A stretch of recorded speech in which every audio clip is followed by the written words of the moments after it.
Okay, we have a few preliminaries, so I'm going to go ahead and begin. Welcome. I'm pleased to welcome you all to the Dean's Lecture and Concert Series at St. John's College, Santa Fe.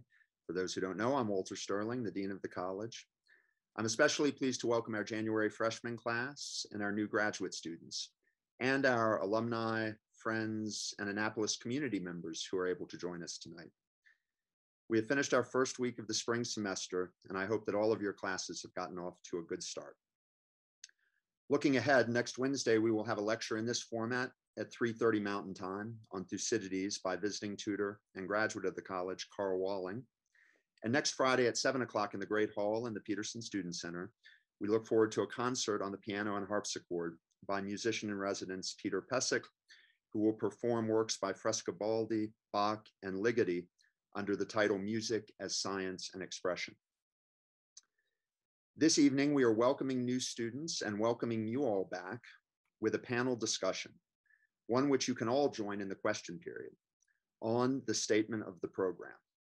I will place a link to the document in the comment thread, the governing document of the St. John's College Program of Instruction for our undergraduate program and both graduate programs on both of our campuses. I'm joined this evening by 5 colleagues, and I'm extremely grateful to all of you, given the busyness of the time of year. Judith Adam, Sarah Davis, Eric Popoli, Aparna Ravalochan, and Nick Starr, all tutors at the college. Among us, we have alumni of St. John's and non-alums, graduate degrees in the humanities, social sciences, and natural science, and experience as tutors ranging from 1 year to 25 years, I believe. It is fair to say that at least several of us believe that the statement of the program, maybe all of us, believe that the statement of the program is an important or essential document for our community and should be something like required reading for all students and faculty, probably recurring reading too, but that it is far less prominent now than in the past. At whatever stage a prospective student or incoming freshman encounters it, it will provide an overview, sustained but still relatively concise, of the whole program and of some or most of our guiding principles and practices at a high level of generality, but often in high-minded and aspirational language. Some of us cleave to some of those formulations as central to our understanding of what we do here.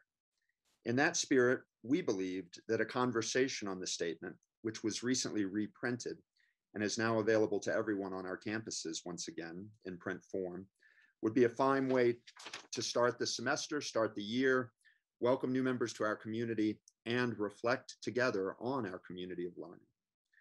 It is also the case that the statement undergoes periodic review and revision, in most cases with minor adjustments, but on rare occasions with substantial revisions or additions.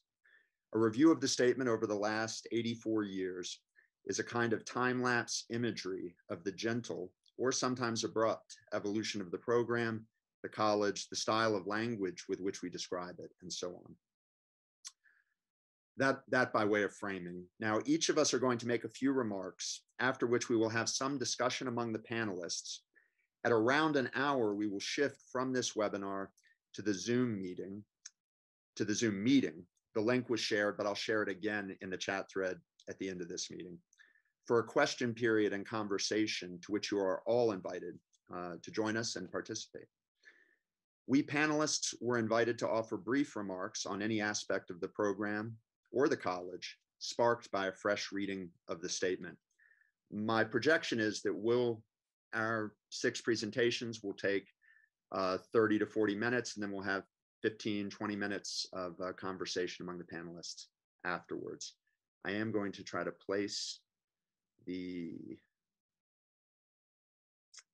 link to the statement for anybody who has not found it. You can find it easily on our website, but I think that this will get you there.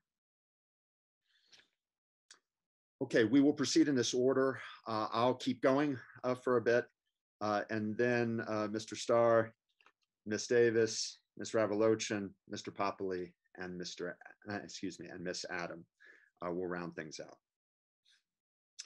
My opening is a rough and fairly spontaneous train of thought to get us started. One thing that reflecting on the statement of the program does for me is highlight that we have a program, by which I'll understand our undergraduate program for the sake of this argument. That is one common course of study among our undergraduates, one led by a faculty that is in no way segregated by department, discipline, or expertise. That fact alone, that we have a program, sets us apart from almost all other institutions of higher education. To speak much too briefly, all contemporary higher education, in fact, the whole history of higher education, can be understood as aiming at three goals with varying degrees of emphasis. First, the pursuit of knowledge for its own sake, or the perfection or liberation of our intellect. I'd call that liberal education in one sense. Second, a civic education and preparation for citizenship and civic, perhaps including religious duties. This aim can also compete for the title of liberal education. And third, preparation for a career or vocation or the ability to support oneself materially. Almost all debates within and about higher education can be understood as tied to the relative value assigned to or tensions among these three aims. St. John's is recognizably, like all contemporary institutions of higher education, in espousing some form of all three of these ends and attempting to advance them all for all of our students. We can and should claim that, or be honest that, we are particularly insistent on the first of these, liberal education in the primary sense. The opening sentence of the statement, which I repeat more often than any other passage from the statement in many settings, is that, quote, St. John's College is a community dedicated to liberal education. Sometimes I say that we can unfold almost all the general features of the college from this statement. That is, if you wanted this statement to be as true as possible of a college today, how would you organize that college? That question can illuminate much about St. John's, including our size and many, many other features. This opening, I believe, appears recognizable to us, accurate as a claim about St. John's, whereas it would sound strange to us, sound strange to anyone, if we inserted the name of countless other colleges and universities, maybe almost all others, private or state, 2-year or 4-year, large or small, into that sentence. This is the kind of thing our president, Mark Roosevelt, means when he says that St. John's is as different from schools like Williams, Amherst, and Swarthmore, the so-called national liberal arts colleges among whom we are counted, as they are from Ohio State University or the University of Texas. At the heart of that difference is the fact that we have a program, the program of instruction, that we have decided to forge one common path together, aiming at a liberal education within the conventional framework of a 4-year undergraduate degree granting institution. A common path, not the path. Apart from other paths, just focusing on St. John's, the program changes, has changed greatly, will change greatly again, and could be varied in still many other ways, and still be recognizably the St. John's program. 3 observations on this fact that we have a program. First, the program is constitutive of our community, as meant in the opening lines, and we speak of this often in many ways. It is extraordinary and has so many dimensions to it, but the simple facts we elicit that on our campuses, any student, any tutor can join a conversation about Euclid or Plato or Homer, and over time about so much more based on our shared program. There is hardly anything comparable to that, with all its ramifications on the overwhelming majority of college campuses. Somewhat buried in the statement, in a section on schedules, we read, quote, perhaps the most distinctive mark of St. John's College is the fact that all the students of the same year are reading the same books at the same time with the same immediate preparation. Then some examples are given. Thus, all students having a common program of study have a common ground for conversation, end quote. A second dimension to this fact, because we have settled on this approach or aspiration, we are required to account for it against the backdrop of conventional academic norms, values, and institutions. This means we have to question, because we are questioned constantly about them, our assumptions, choices, and practices, and idiosyncrasies and limitations. And we have to think them through collectively and individually over and over again, as any student or graduate who has to explain St. John's can attest to, either laughingly or in genuine frustration, or both. The statement of the program is one particular hard-earned reserve, not the only one, of our collective work of offering that account of the premises, assumptions, decisions, and practices which guide us. This awareness of and questioning of our assumptions about education and learning is itself essential to the aim of liberal education and is an inevitable challenge and benefit of taking the narrow way that we have. A third dimension.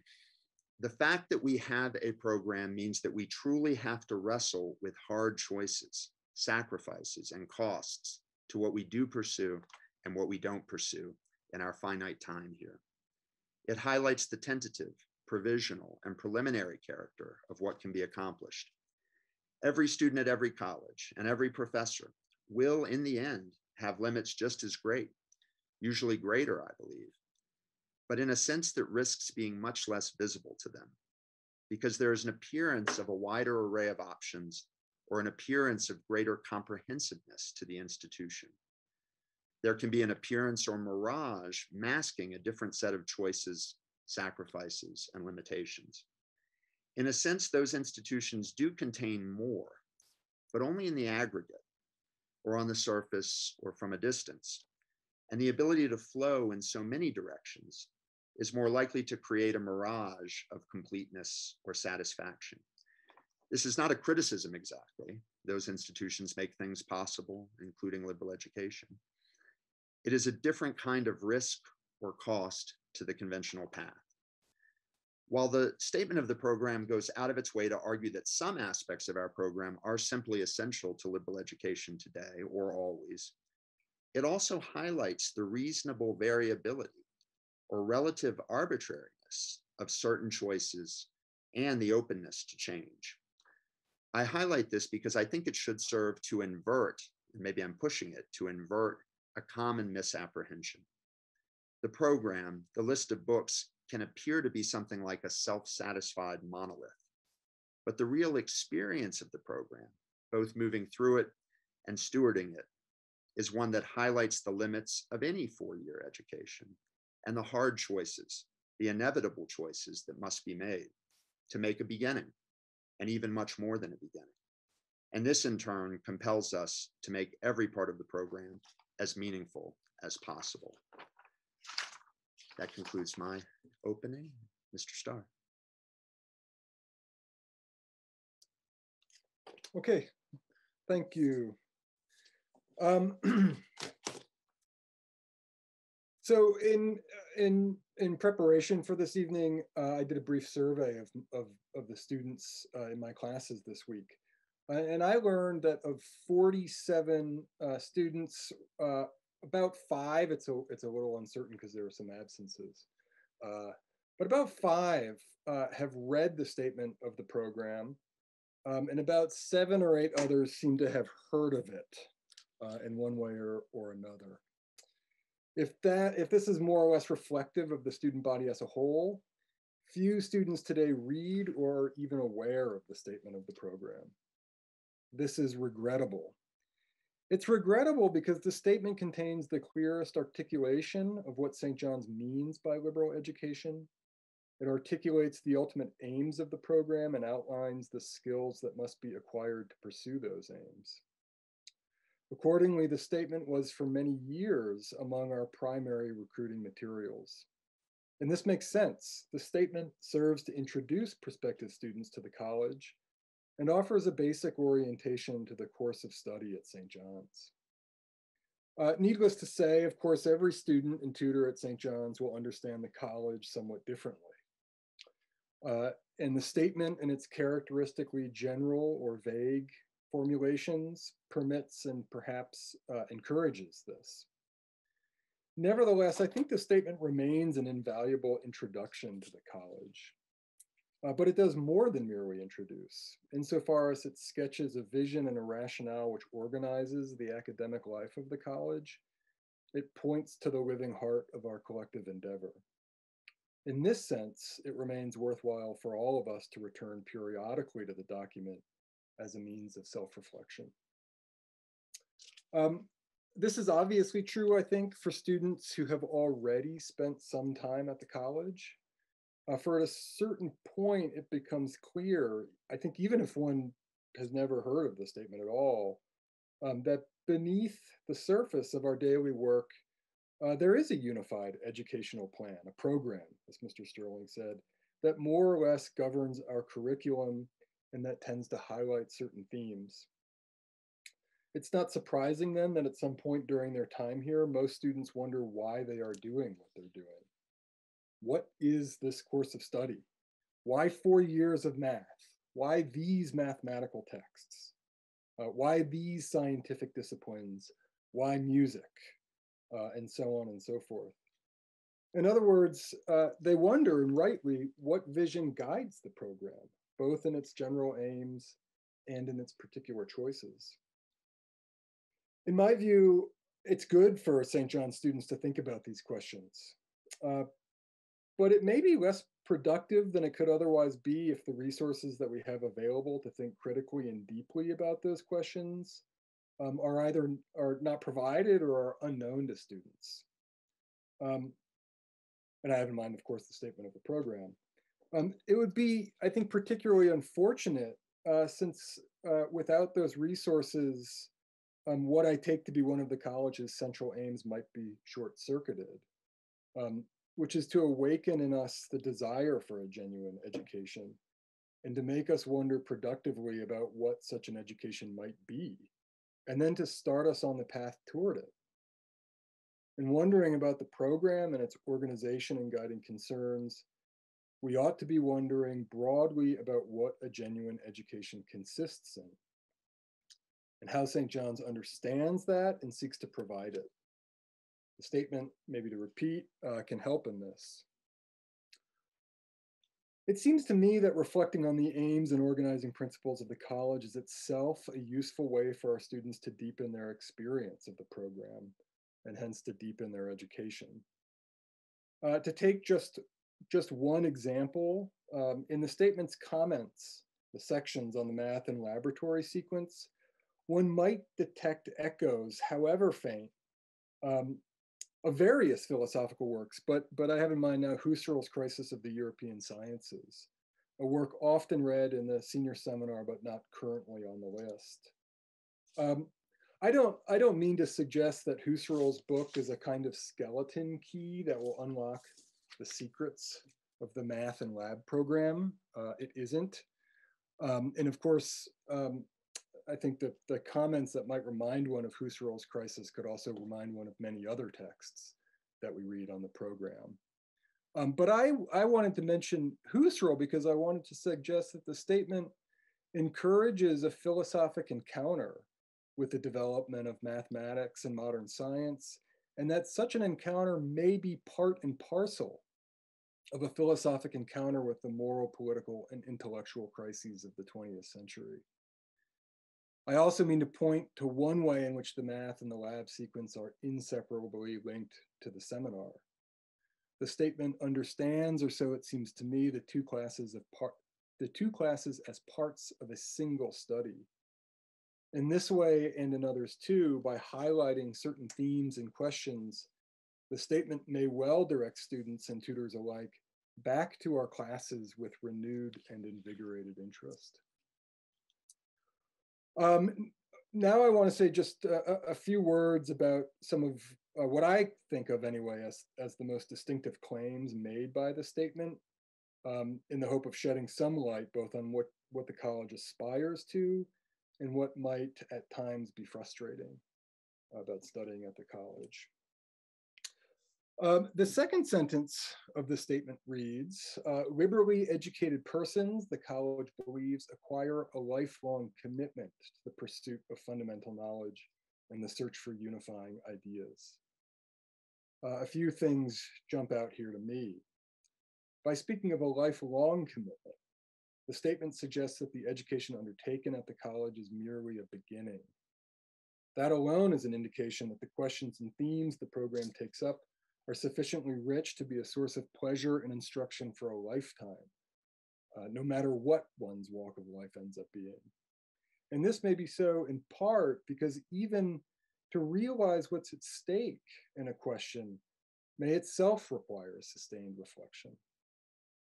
My second point on that sentence. We are called to pursue fundamental knowledge in search for unifying ideas. While the statement suggests that there may be fundamental knowledge and unifying ideas, it does not guarantee that our pursuit and our search will ever come to an end. A feeling of incompleteness may thus accompany our education.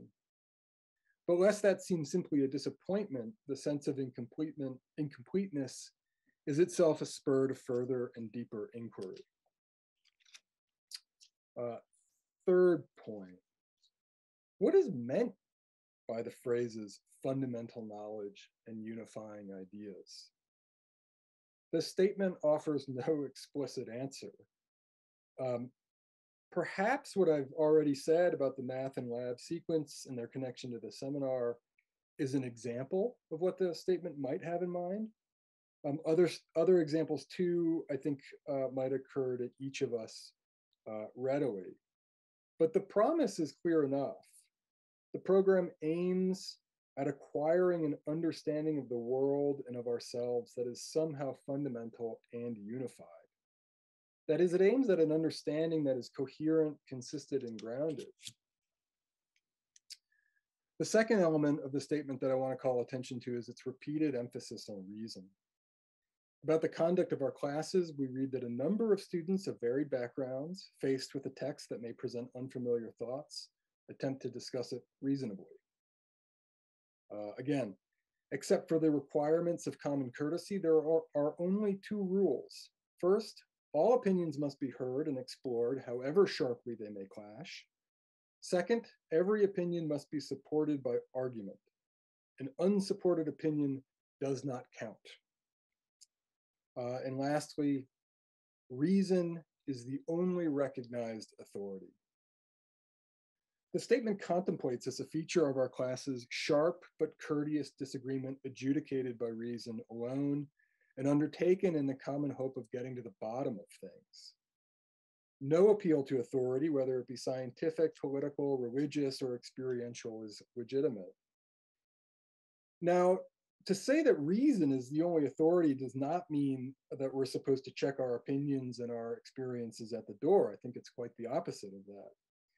As the statement also indicates, each of us brings to the classroom a whole set of experiences that can't but influence the way we read and react to the texts. But our reading and reaction to the texts are to be submitted to critical and rational scrutiny. And in this way, I think we are meant also to submit to scrutiny our own opinions and our own understanding of our experiences, no matter how deeply held or how deeply felt.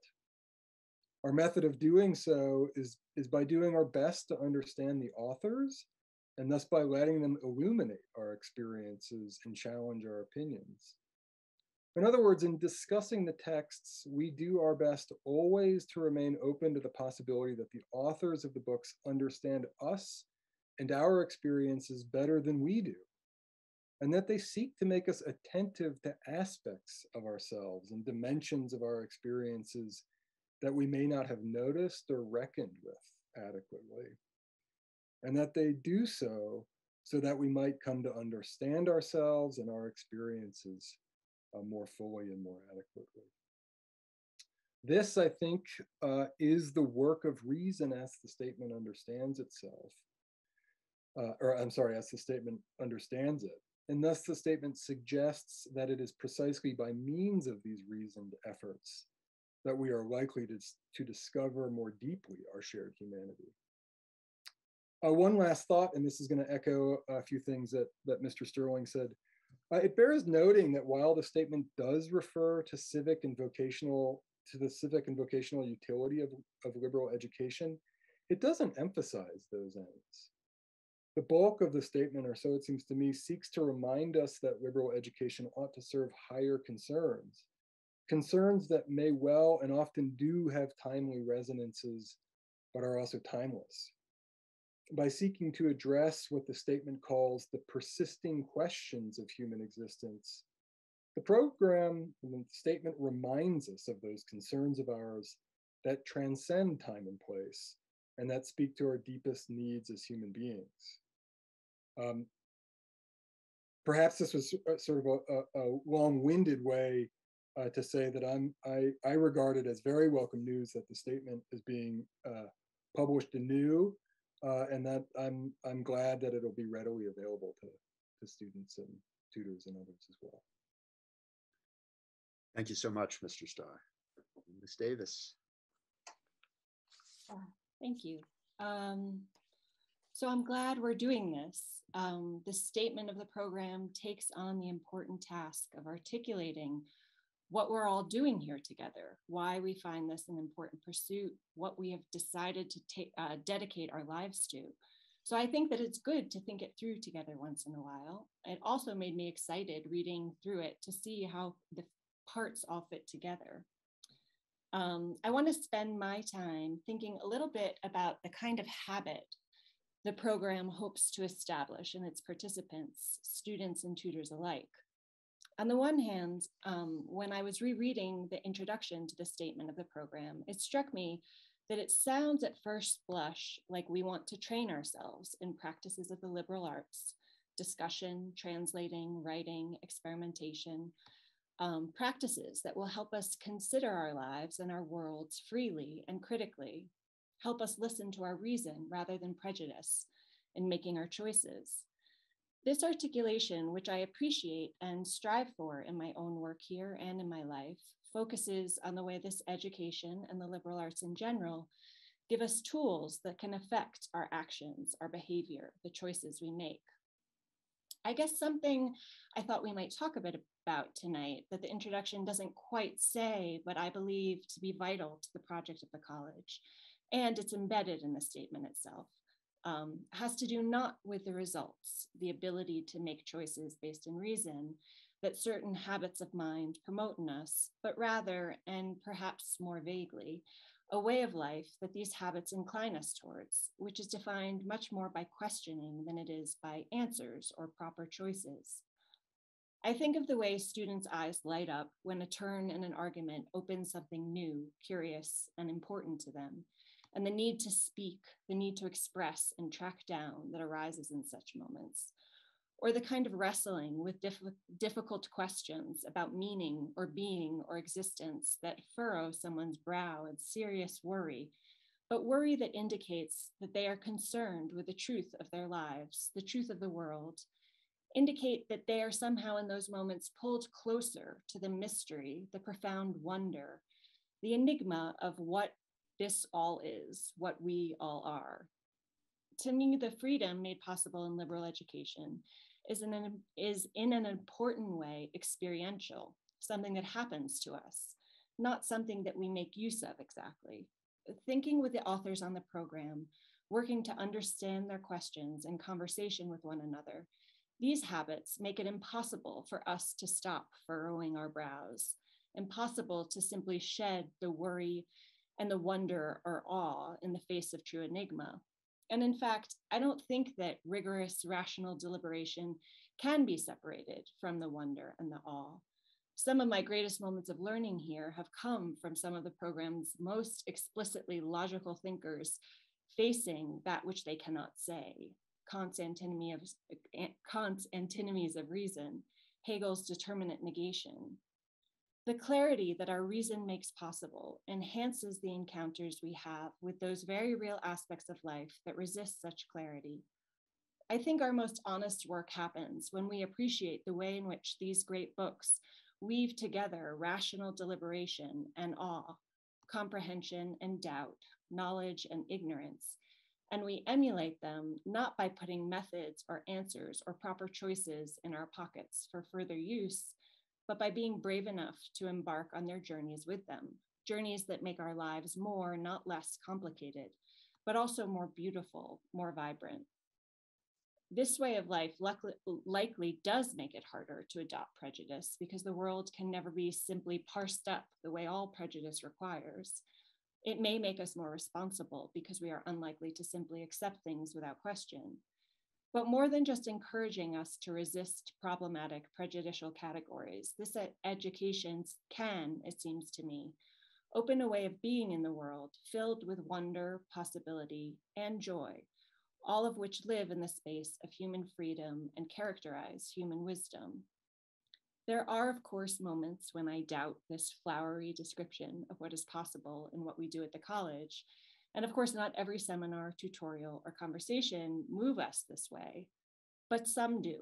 And in my moments of doubt, I return to the students and something that is undeniable for me, that they do light up, become more present, more willing to listen and consider, more vibrant and alive when they are truly engaged in this work. So I'm interested in the way what we do here, read, question, wonder, analyze, deliberate, what I would call philosophy, taps into what it means to be a human being. And in that sense, and I think this comes through in many aspects of the statement of the program, that education is not a means to an end, but an invitation to a way of life. Thank you so much, Ms. Davis and Ms. Ravalochen. Thank you. I think it will come as no surprise to any of us tonight to hear that the statement of the program attests the college's belief that genuine liberal arts education requires the study of great books. So this evening, I'd like to wonder aloud, according to the statement, what makes a book great?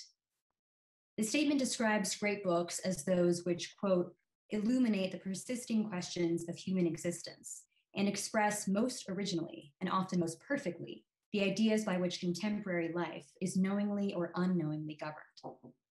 The statement emphasizes the depth and nuance of these books, noting their supple interpretability, their artistry, and the profound effect they have of changing our minds, moving our hearts, and touching our spirits.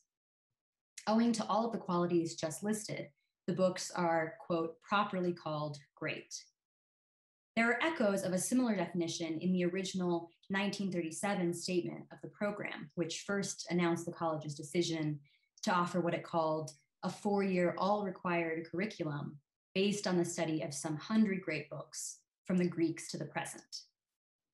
That document includes an explicit enumeration of 5 criteria according to which a book may be called great. For one, it says, quote, a great book is one that has been read by the largest number of persons. That is, one whose influence is attested by the sheer size of the readership it has reached. Secondly, quote, a great book has the largest number of possible interpretations, reflecting the inexhaustibility of its significance.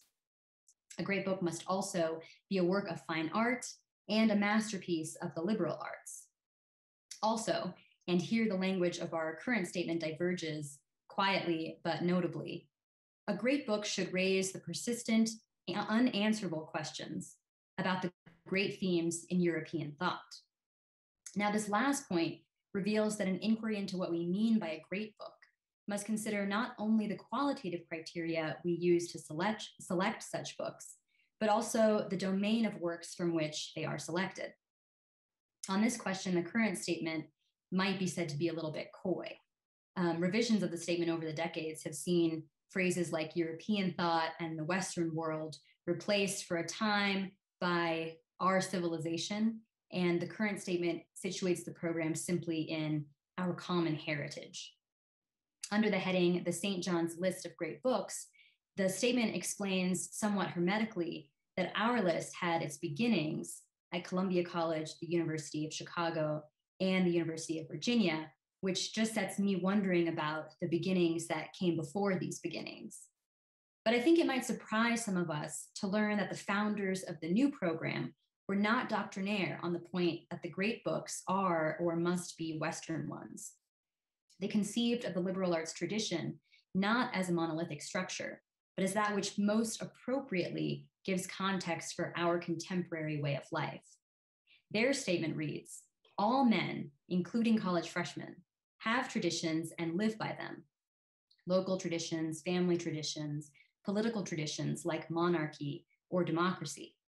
But all these traditions are parts of the great liberal tradition of Europe and America, which for a period of 2,000 years has kept watch over and guided all other Occidental traditions.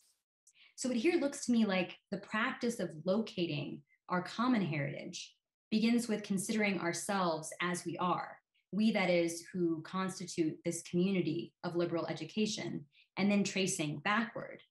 It's as though there are little spheres of traditions commonly held among groups of us, and our common heritage might be something like the outermost sphere that captures the space in which our practices are nested. As the 1937 statement goes on to observe, quote, "The words we learned from our parents' lips, the language we think and speak in, the ideas which lie behind that language, all these represent a complex which we call tradition. If we understand that tradition, if we constantly expand and criticize it, we utilize the full heritage of civilized human animals. Is it in this spirit, I wonder, that our current statement has exchanged its language on the West for reference to our common heritage? In its quietness about how Western the program is or ought to be, it may be that our current statement makes room for the fact that as our community grows to include a greater variety of honored individual traditions, so too may our common heritage be expanded. That this expansion might be reflected in changes to the program's constitutive texts is consistent, I think, with the fact that the 1937 statement makes no attempt to delineate a canon of great books. It cautions us instead that any limited list of the classics must always remain open to revision, and adds that there is no better way of revising the list than its continuous use in teaching in a college. Quite remarkably to me, the founders of the new program counsel that the category of the best 100 books is a variable for collecting the values that satisfy its criteria. That I found so striking. The best 100 books is a variable for collecting the values that satisfy its criteria. So in other words, the provocative notion of a great book itself spurs us to search out and adjudge the marks of greatness for ourselves. To me, this expression suggests that the set of great books ought to be viewed not as a real canon with its members rigidly fixed, but instead as something ideal. The great books are not prescribed for us, they reflect us. In encountering them, we participate in an ongoing determination of their greatness. And so expansions, the incorporation of the graduate program in Eastern classics, the addition of Black authors and of women authors to the undergraduate program, such changes and those still to come might be best understood not as additions to an already existing canon of great books, which have satisfied some checklist of greatness criteria, but as expressions of our investment in the continued reevaluation of what greatness actually means, of what a text must do if it is to help us consider human questions. Such changes illustrate how our common heritage has expanded, and with it, the reach of our minds. Thank you, Ms. Ravolochin. And now Mr. Popoli. Yes, thank you. St. John's College offers a most uncommon form of education. The words discussion and conversation occur about 45 times in the statement of the program. Digital tools make counting those things easy. In most schools' course catalogs, the words lecture, examination, or test would be far more common. Why are our classes based in discussion? The statement of the program says that the aim of the education offered by St. John's College is the liberation of the human intellect. Tonight, I'd like to ponder the unusual form of our program, that it is discussion-based and all required. This form is, I believe, essential to our aim of the liberation of our intellects. Near the beginning of the statement, we say, "These great books are the most important teachers." As C.S. Lewis explained, literary experience heals the wound of individuality. In reading great literature, I become 1,000 men and yet remain myself. Like the night sky in the Greek poem, I see with a myriad of eyes, but it is still I who see. Reading enriches us. But reading alone has limitations. The statement of the program continues. A conversation with these books, however, is unavoidably one-sided. The books can only repeat what they have to say without furnishing the clarifications of what we desire. It goes on, to overcome this limitation is the goal of the St. John's Seminar. Here, a number of students of varied backgrounds, faced with a text that may present unfamiliar thoughts, attempt to discuss it reasonably. We could read a book on our own, but that would be an impoverished education. Reading alone does not necessarily challenge our habits of thought and our prejudices or reveal our unexamined assumptions. A solitary reader, no matter how astute, is still bound by the limits of individual experience. A reader encounters the author's ideas, but the book cannot tell us if we understand it well or poorly. It is only in the living encounter with another, in dialogue, in conversation that seeks something beyond the self, that we can ask, am I understanding you correctly? That is why at St. John's we have discussions, not lectures, not exchanges of opinions, and not debates.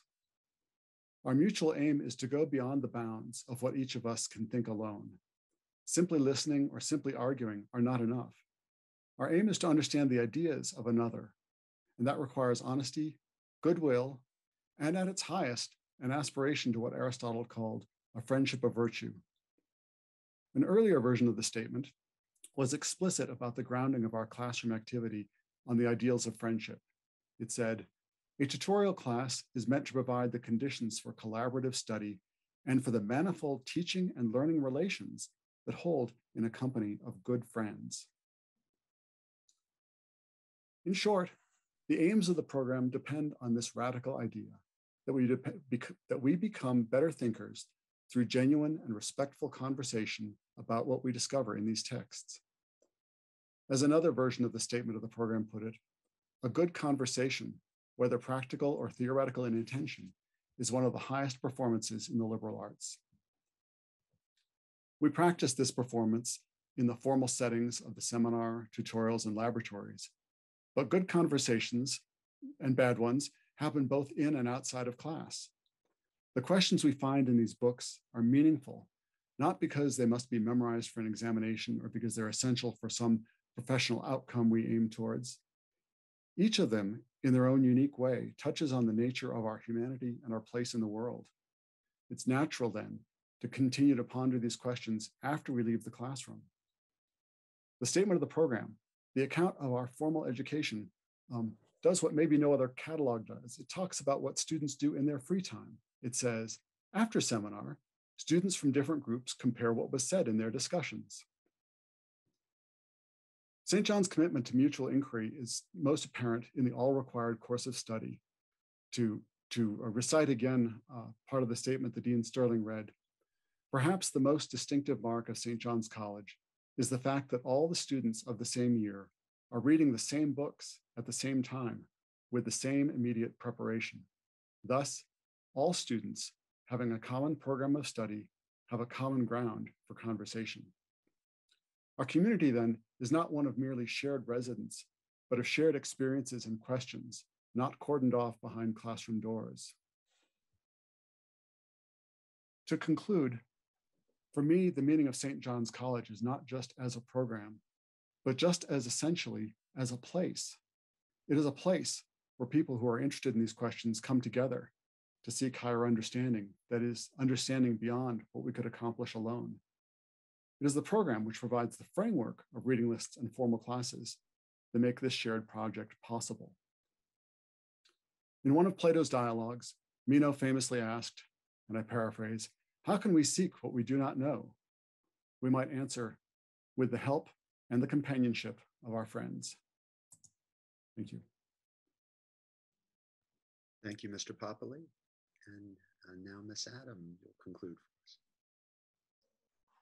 Yeah, I want to start by just expressing some joy and gratitude for the fact that the statement of the program is finally in print again. It's not forgotten or tucked away in a hard to find place on the website as it's been for a while. I believe that the statement is one of along with the polity, is one of two essential and founding documents of the college. And its importance, as I think has already been said, is not just for recruitment purposes, although it might be the most important recruitment tool.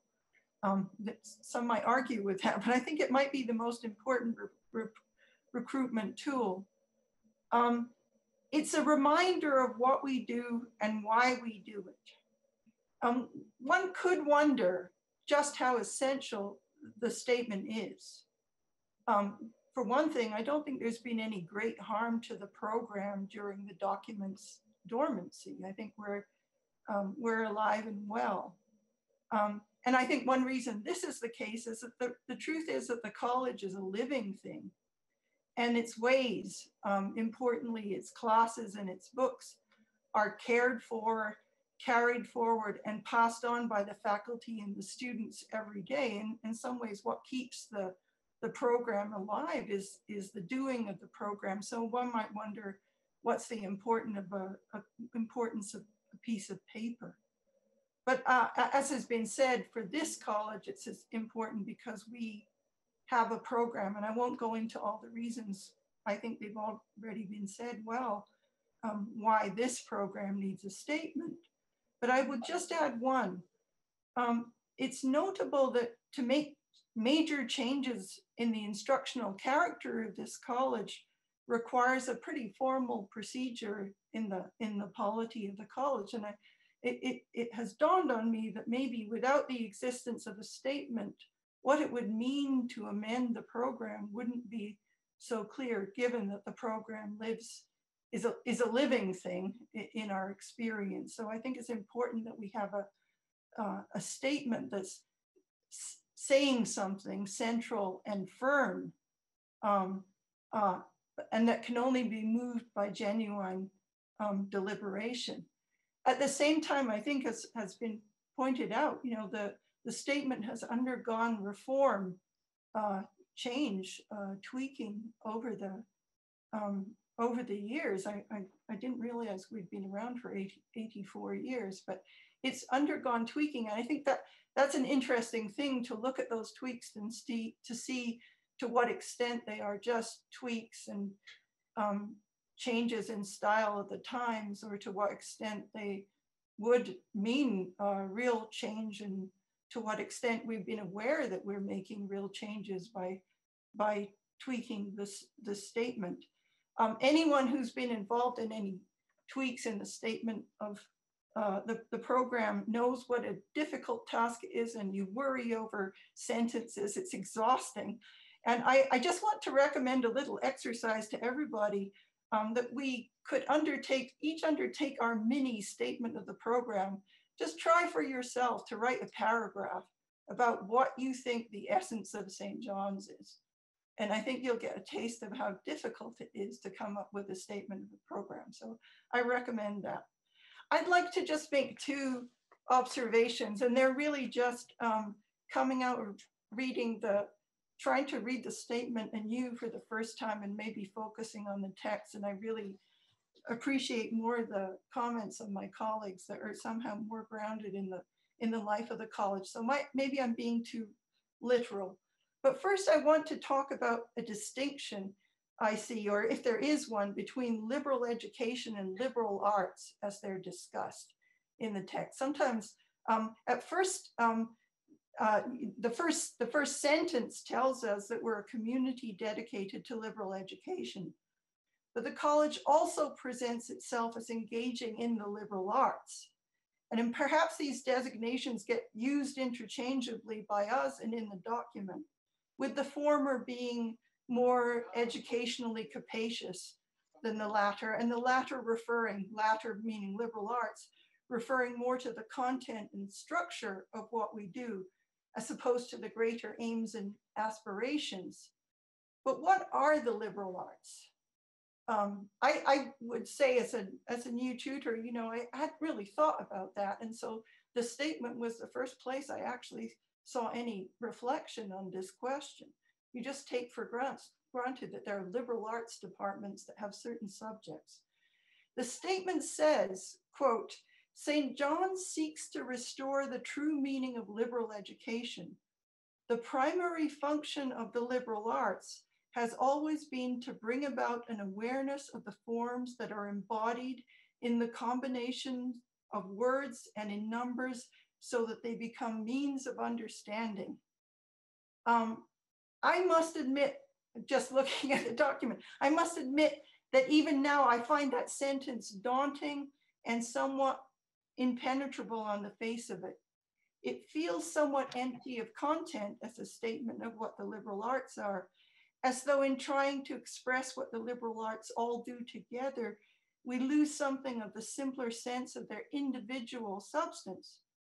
And maybe there's some difficulty in talking about the significance of the liberal arts in a general way before one has begun to learn them.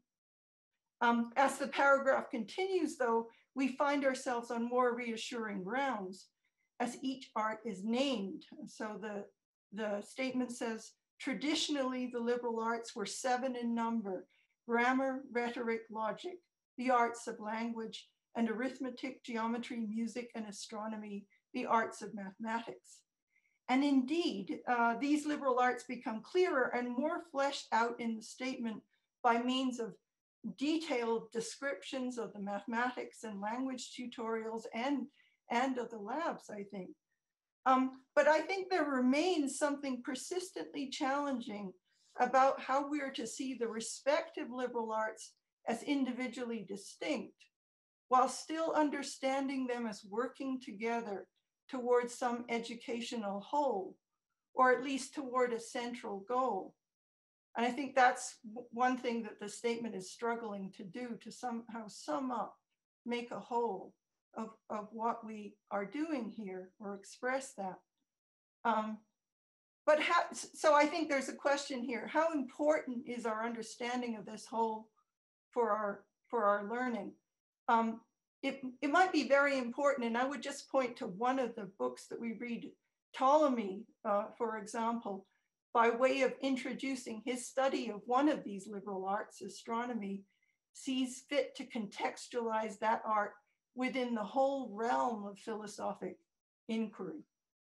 And I perhaps too conveniently want that to lead into my second point, or question.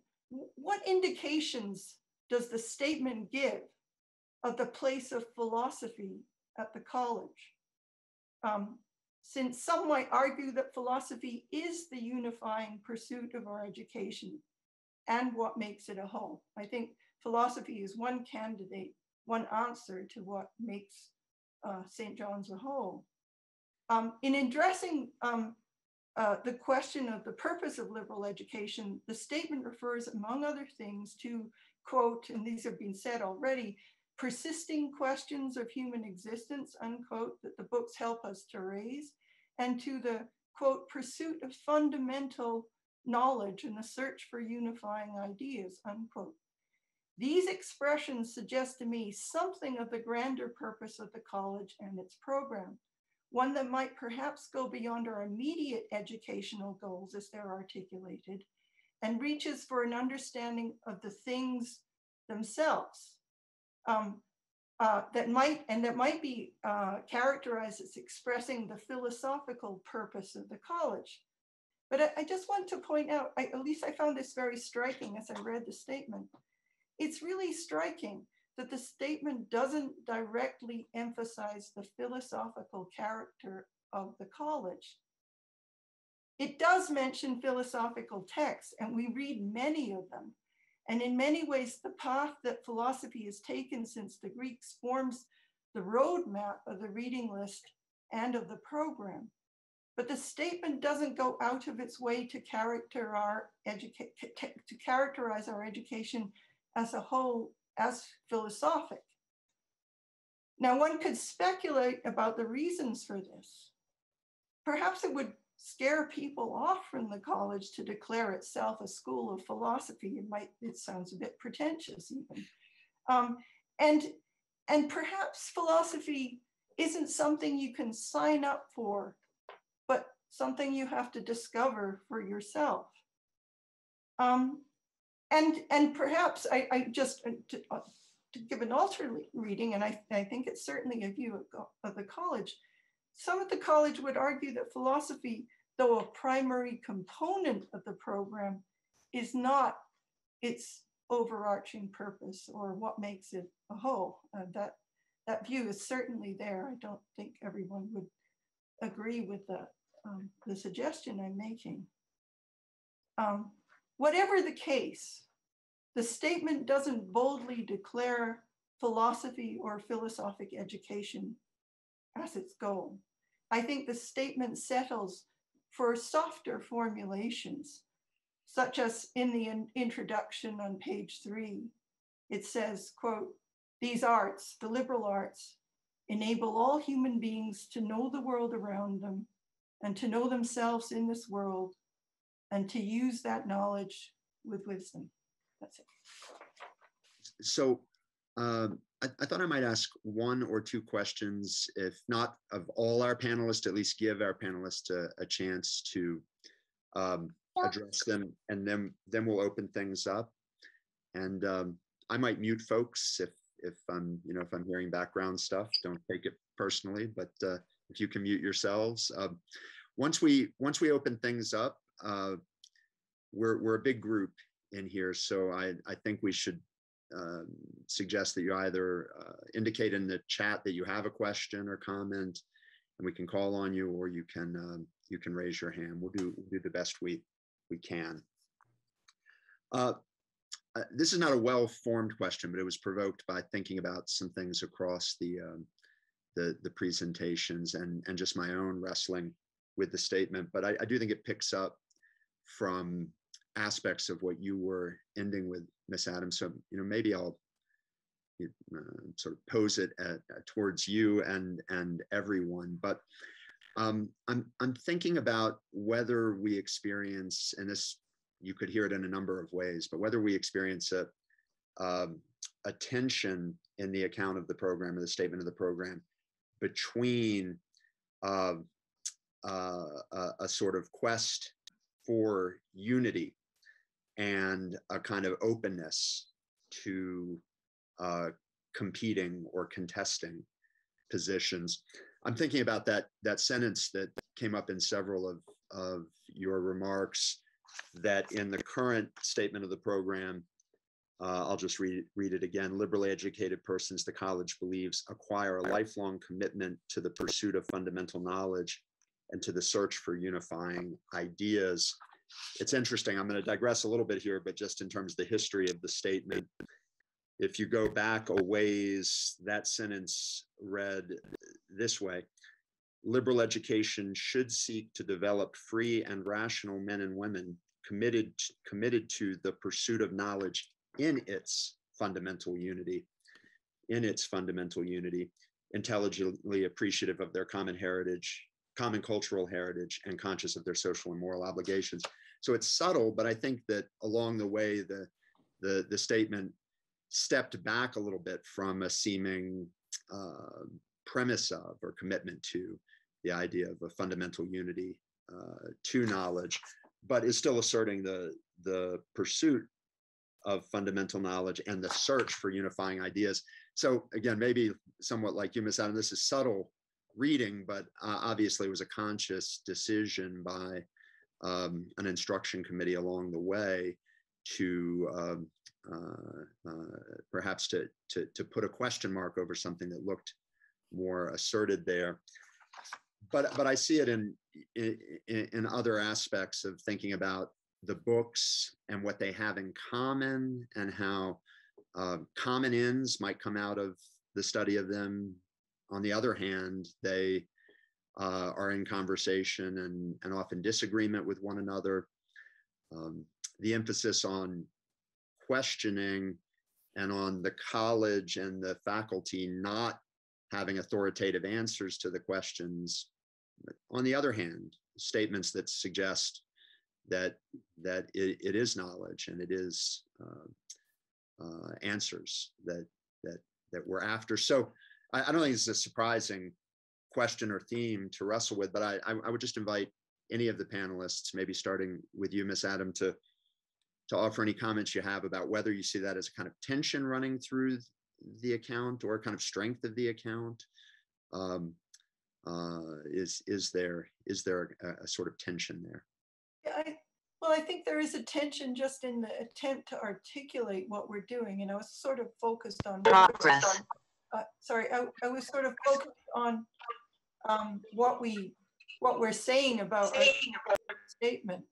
But I do think there's a and maybe it's a healthy tension at the college. There is a kind of tension between those who think there are, it's not like we have departments, but there are different,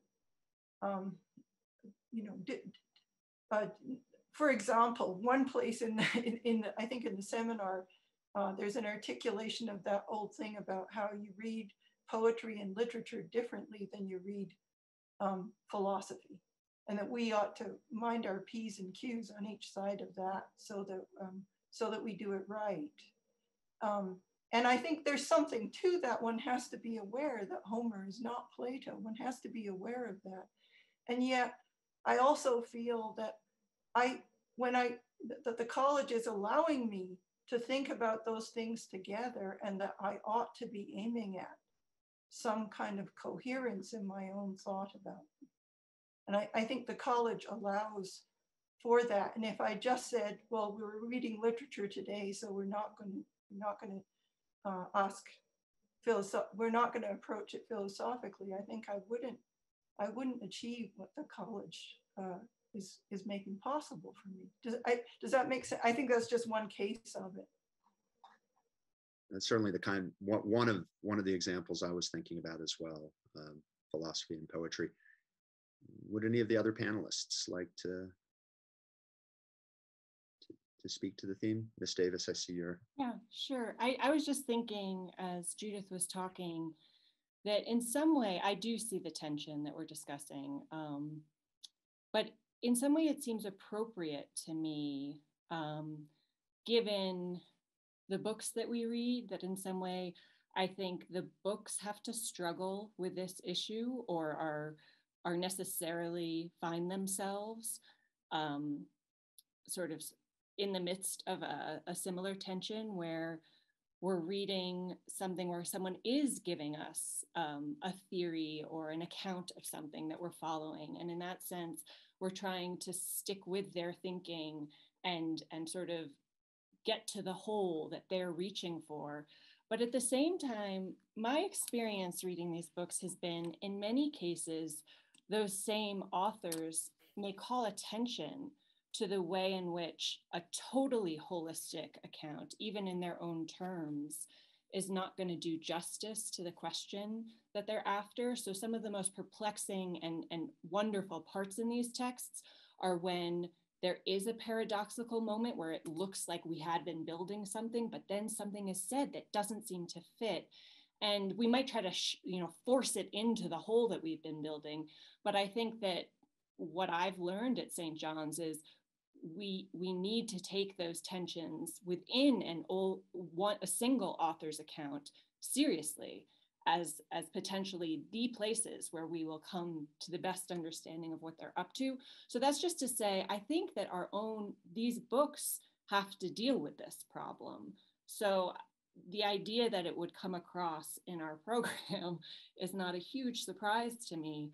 I mean, I'm not sure if it's intentional in that way, but it does seem that it's not a problem that we're going to be able to sort of solve and do away with.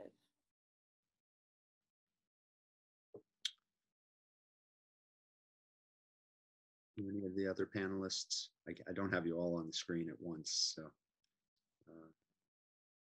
Mr. Popoli or Mr. Starr or Ms. Ravalochen. Yeah, maybe I'll say just something sort of, I don't know, maybe it's just perfectly obvious and not worth stating. There may be a kind of danger or a risk at any rate in thinking about a program or a kind of unifying ideas as a kind of singular item, that would mask all kinds of disagreement that takes place. I mean, and I would just say that amongst the authors that we read, seem to be seeking for fundamental knowledge and unifying ideas. And in that sense, the statement echoes the endeavor of many of our authors. But of course, the authors might unify according to in very different ways and in very different means. And we may individually be drawn or persuaded by one of those authors more than another. And so, although we can speak of a single program, the way our material gets understood can be understood very differently by very different people. And so the unity itself, or the effort to achieve unity, can point in different directions.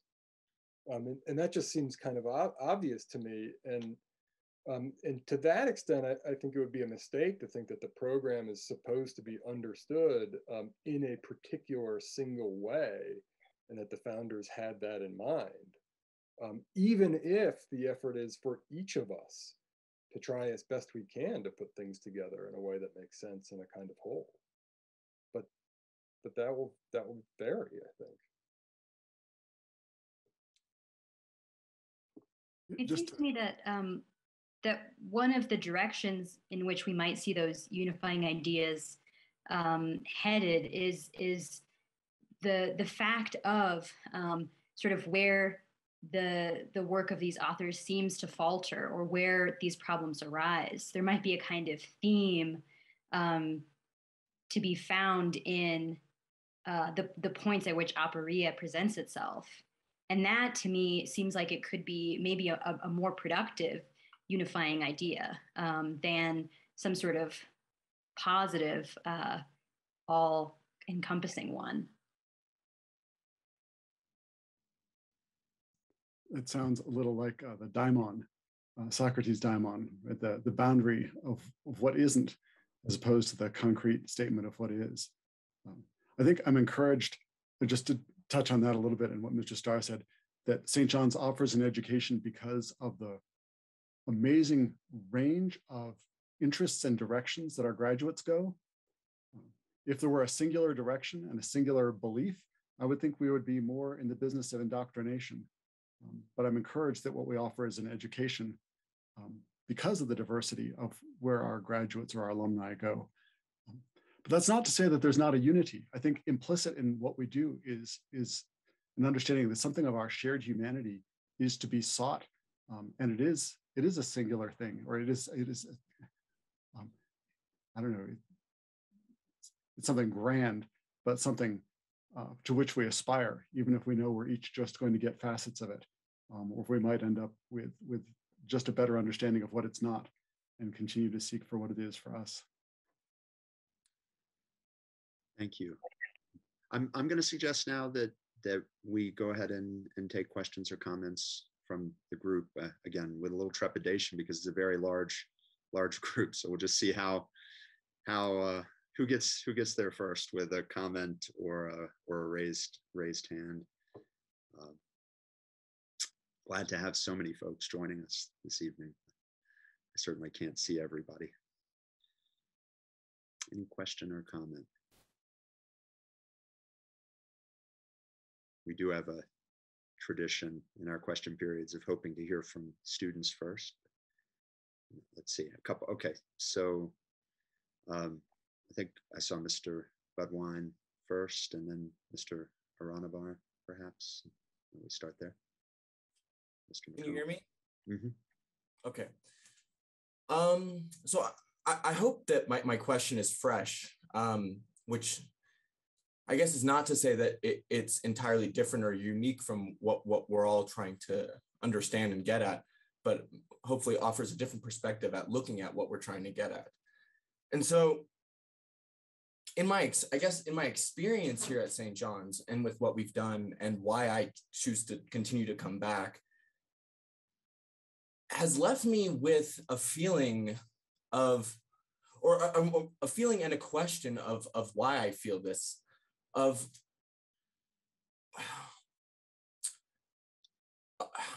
let's see. I guess like seeing this experience, which I see, I guess, as two sides of a single coin. So on the one hand, as has been brought up, we attempt to talk about things and approach things with reason, which isn't knowable and isn't maybe that reason can't obtain. And so that leaves me with an uncomfortability that, okay, well, you know, if this thing is, I can't obtain this thing, then why do I continue to do it? And then on the other side of that coin, on the other hand, I guess in my experience, there have been things that I feel like once I've come to know them, which is, I think, a poor way to say this, but it almost seems as if I had already known it, that I just need to recognize that I knew it. I think it may be a different way of, you know, Mr. Popley's quote from the Mino, how do we search for what we don't know? Maybe another way of saying that is why search for what we do know? And so those two things together, I just wonder, well, why do I keep coming back? Because I am having these experiences where my perspectives are changed. I catch myself being prejudiced and working towards that. And my lifestyle and living has changed, and the way that I interact with my community and everyone outside of my community has changed. So there's clearly something going on. And yet these two things leave something unfulfilled, or they gnaw at me. I'm not really sure what it is, but there's an uncomfortability that I still feel. And so maybe you all feel that, and I'm curious why the tutors tend to, you know, stick around and you know, continue to do this for so many years. So maybe we can shed some light on that. Thank you. Does anybody want to jump in to those waters from our panel? Well, I just had a question for Mr. Budwine. I guess I just wanted to hear you say more about your first point in I don't know, maybe confidence is going to be too strong a word, but it seemed to me that you kind of expressed a kind of confidence that there were things that reason couldn't understand or something like that. And I guess I wanted in the first place just to hear you say more about what you mean and what the sources, or why you're so confident that there are things that that you might not be able to understand.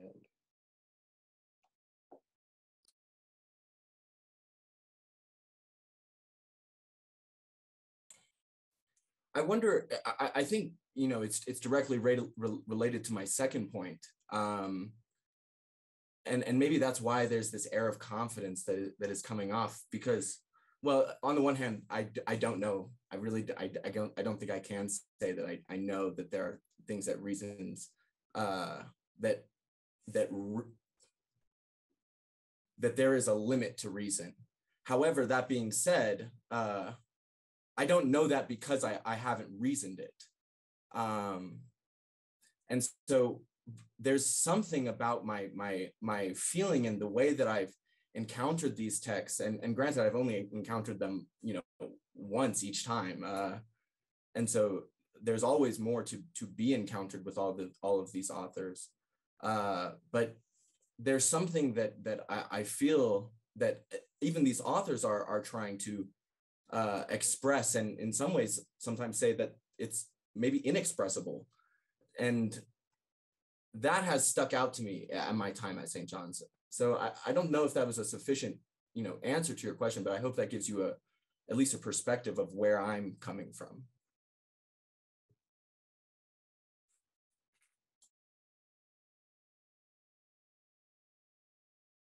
I think people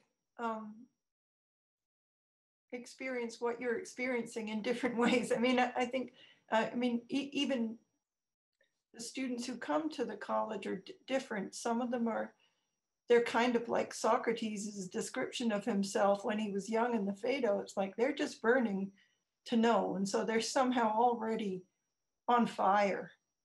And then I think there are also students who need to be convinced, why should I do this?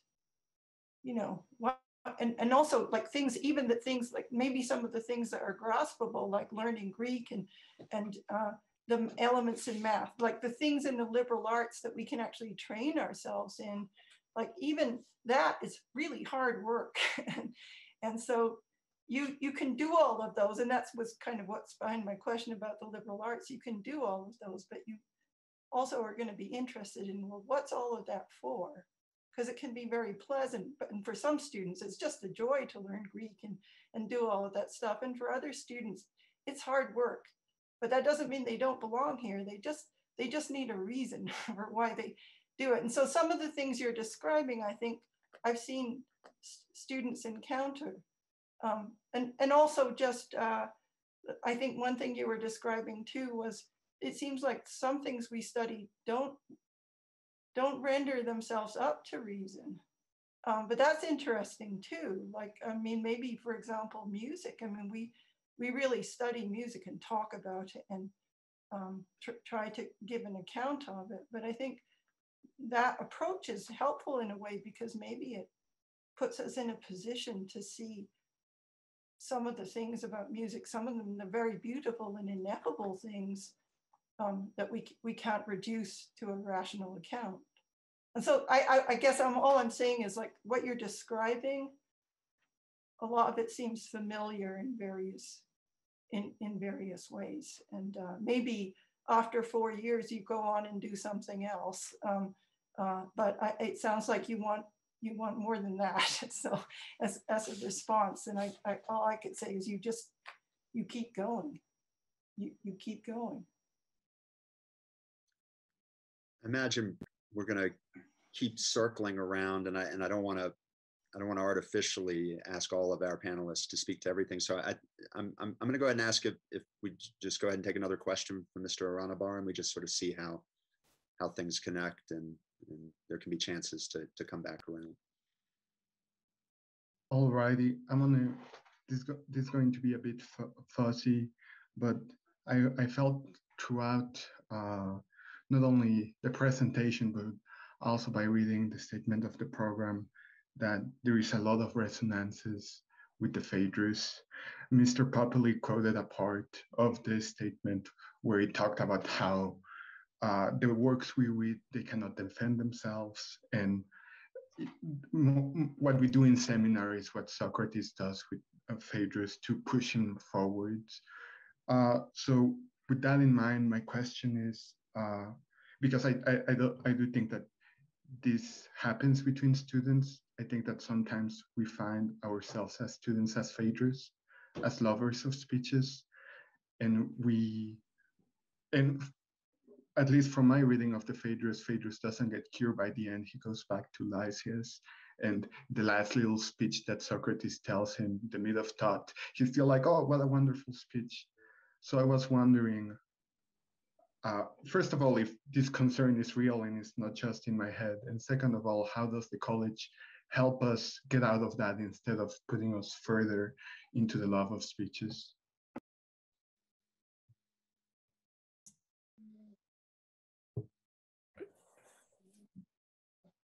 Phaedrus is in love with speeches, I think, but he also has particular loves, and that guides him.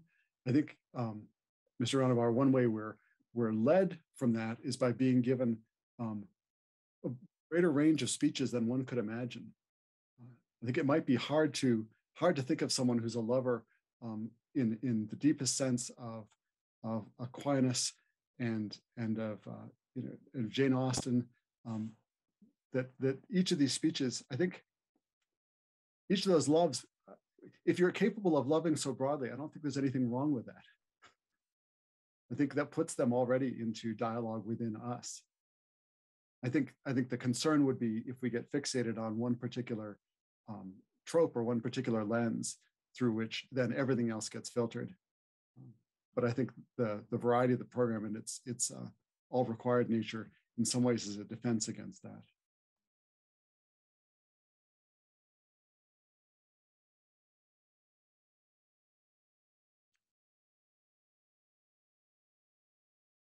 don't have another panelist stepping in, I might just keep moving along. I think I'll take one more hand, then catch the question we have in the chat, and then come back.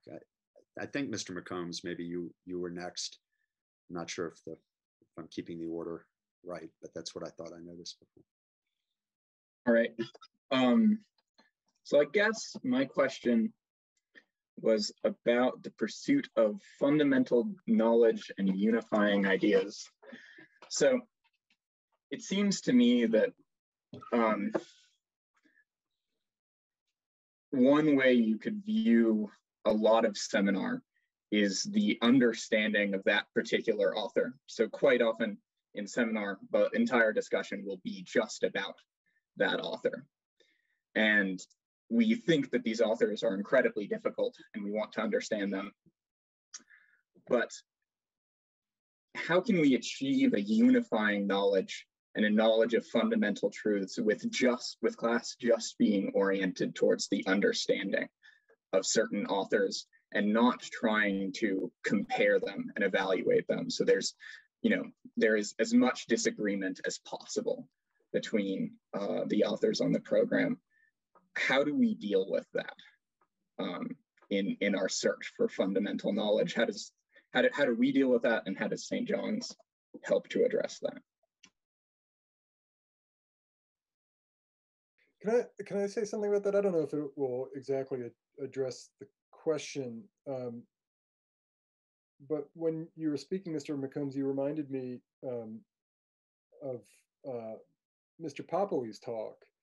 In the collective or communal aspect of what we do, which is of course enormously important for all the reasons that Mr. Popoway said. And our collective activity in the classroom is most often, as you've just said, devoted to trying to understand an author and the argument of an author. I don't disagree with any of that, but I think that there's also just another side of it, which is that none of the work of the college, I think, can be done well if it's not supplemented by an intensely private activity, which is that we have to think about the arguments that we read together, and we use each other in ways to try to understand those books because they're very difficult. But it's not always appropriate or productive in a classroom setting or in a group setting of any kind, maybe, to speak about our own personal experiences. But I think those have to be kept in mind, and we have to go home and try to think about those. And if we don't do that aspect of the work, I think that there's something missing in it.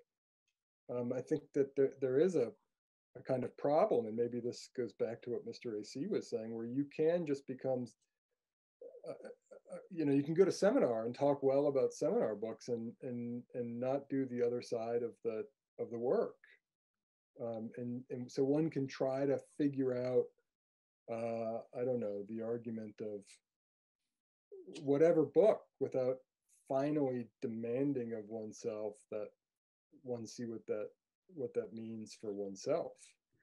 So I think anyway, that's a way to say that I think that there's a private activity.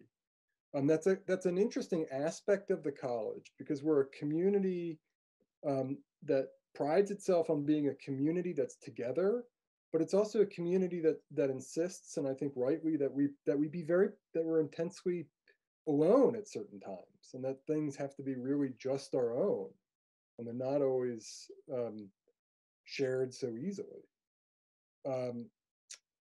And as for who's right, I think that's of course a necessary activity if we're going to search for fundamental knowledge and unifying ideas. And all of the authors can't be right because they disagree with one another. So that's kind of that's a problem. But I would say that we have at least this going for us, is that you can't decide whether an author is right or not unless you've understood them. And it's clear enough in classes. It sometimes comes up in a class, somebody mentions another author, and then suddenly the seminar kind of breaks down because we can't agree on what that other author meant. So it makes some sense just kind of formally to just stick to one author in a seminar. But yeah, they have to be compared, and one has to try to figure out, you can take obvious disagreements. Since you've just done the junior seminar, you can think about Hobbes, Locke, Rousseau, and they're just disagree. There's common ground, but there's differences there too. And what's the basis for the disagreements? What's the strength of those arguments? And if one doesn't try to undertake that work, that's a deficiency. And that's in our own education, that would be a deficiency. And the college sometimes doesn't stress that in the way that maybe we would wish, but I think it's a hard thing to do together. Can I add something really quick? And this isn't that different, but I also think that we need to, the idea of who is right, of course, we're getting full and persuasive accounts, and it would be silly not to put them next to each other and think them through side by side. But I also think, and we know this, we all know this, the idea, it's a little too simple of like who is right.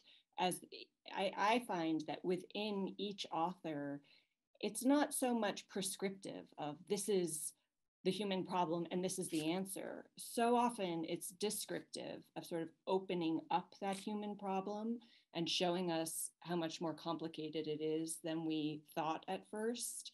That it seems to me it's a little bit problematic to really think that the unifying knowledge we'll come away with is when we've read all these authors, seen all the points of view, and we can decide for ourselves. I think there is a sense in which living with the questions in a robust way and in a nuanced way that becomes richer because people are thinking at it, and they are thinking about the problems, weighing certain things over others. But it's never quite clear to me that it's, do I go this way or do I go that way? It's sort of, now the human being has all of these other aspects that sort of enrich my understanding. So I'm not sure I need them to sort of be placed one against the other and to decide. It seems to be a sort of enriching of the question, I think. I'd like to add something to this myself that might fit with some of what's just been said, but one of the thinkers associated with the reading of great books, I think, speaks of three questions. What does the author say? What does the author mean? Is it true? As though there's a kind of sequence we can go through that's very linear there. And I'm inclined to think it all bleeds together a bit more than that, but in ways that are kind of tricky and fascinating. I've been in some seminars on Wittgenstein recently, and I feel like this is coming out of that a little bit. But if you said to somebody, study Euclid, but just think about what Euclid's saying. Don't think about triangles or circles and how they really are. Don't learn anything about that. Just learn about what he means. Actually, I don't think that's possible, right? Just by trying to understand him, you can't help but learn about the things he's talking about. And that would be true even if we have thinkers that are opposed, in the spirit of what Ms. Davis was saying. So, I think that, I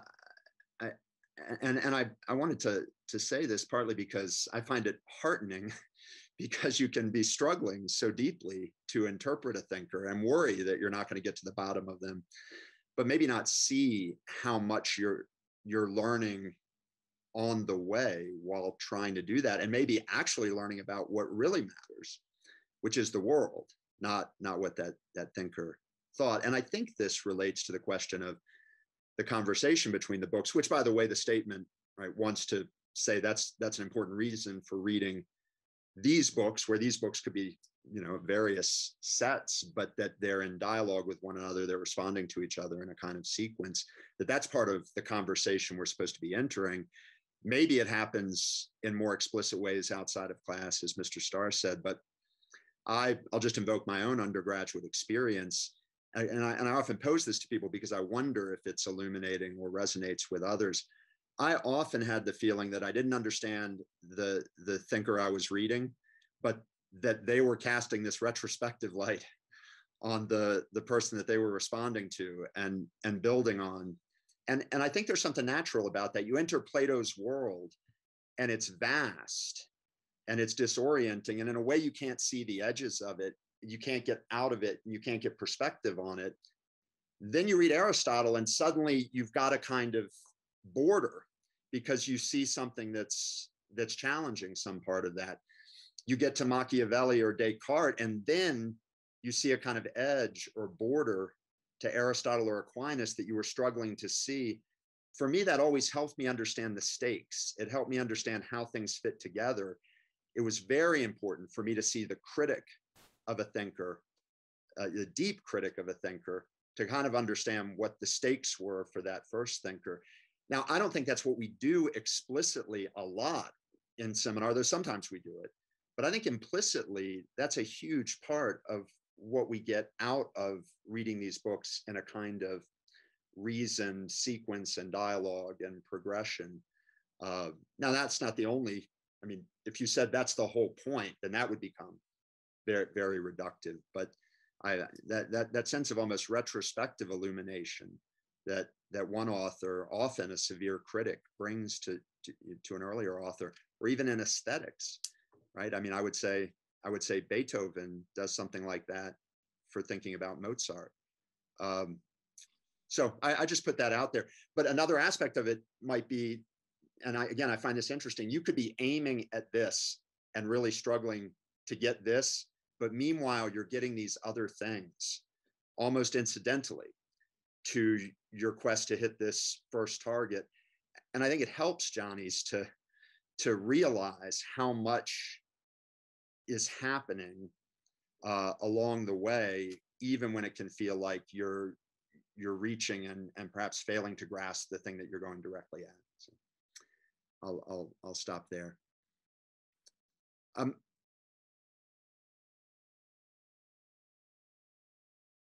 I'm going to turn to the two questions in the chat because I think they're connected in a way, and then we'll come back. How do you understand the liberation indicated by the term liberal education? And that's from Miss Cleveland. How does the college balance between the different purposes of the program? The demands of liberal education can be very different from those of civic and vocational education. So how do we balance all those things? Different questions, but perhaps connected.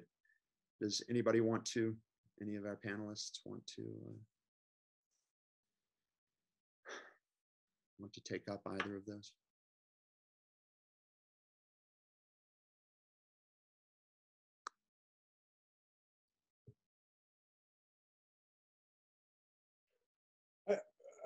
Maybe I'll say just a word about the second question. I'm not sure we do balance so well between liberal education, civic education, and vocational education. It seems to me that on the whole, we're pretty content really not to emphasize the latter two. And we're, I think, in general, hope, suspect, think that generally speaking, the education, the St. John's education will contribute to becoming a productive and responsible citizen. But I don't think that that's emphasized really at all. Maybe at all is too strong, but it doesn't seem to be emphasized. It seems to me that on the whole, unless you want to say a productive member of the St. John's community, but I'm not sure that that's what the question means. And there's an obvious tension. I mean, Mr. Sterling referred to that in his opening remarks, and maybe more could be said about that. But it's clear enough that when we read lots of authors that are not big fans, let's say, of liberal democracy.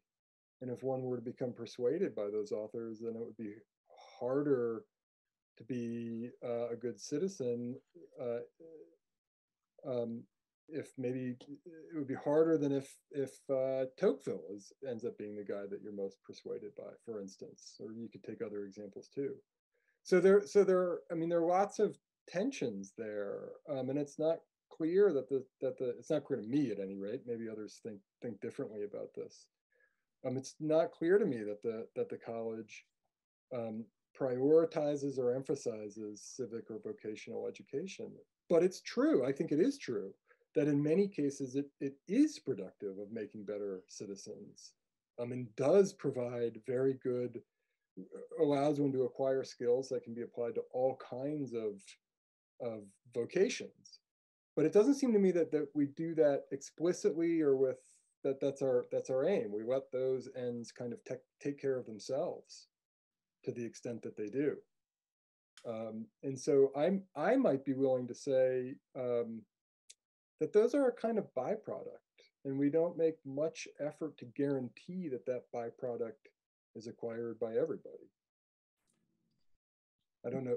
Maybe others think differently and strongly differently. But Mr. Starr, as you were speaking, I thought, one way of phrasing it would be even more strongly that we could define a liberal education, or we could understand a liberal education as being fundamentally subversive.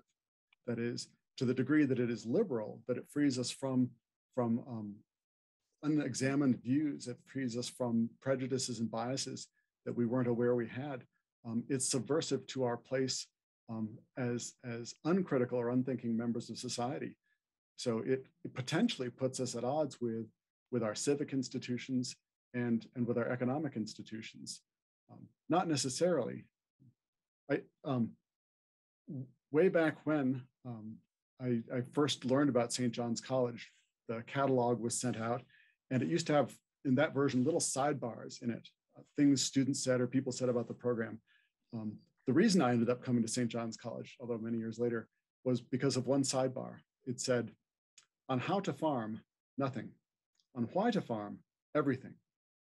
And I thought, well, that's an education. That is, it's one that provides the grounds for making a choice about what to do in life, even if it doesn't provide the tools. And maybe with the implicit understanding that those can be learned. Choosing is the hard part. Figuring out how to get all the pieces in place from your choice might be simpler once you've learned how to choose. But in that sense of liberal being subversive, I think there is an inherent and sometimes awkward tension.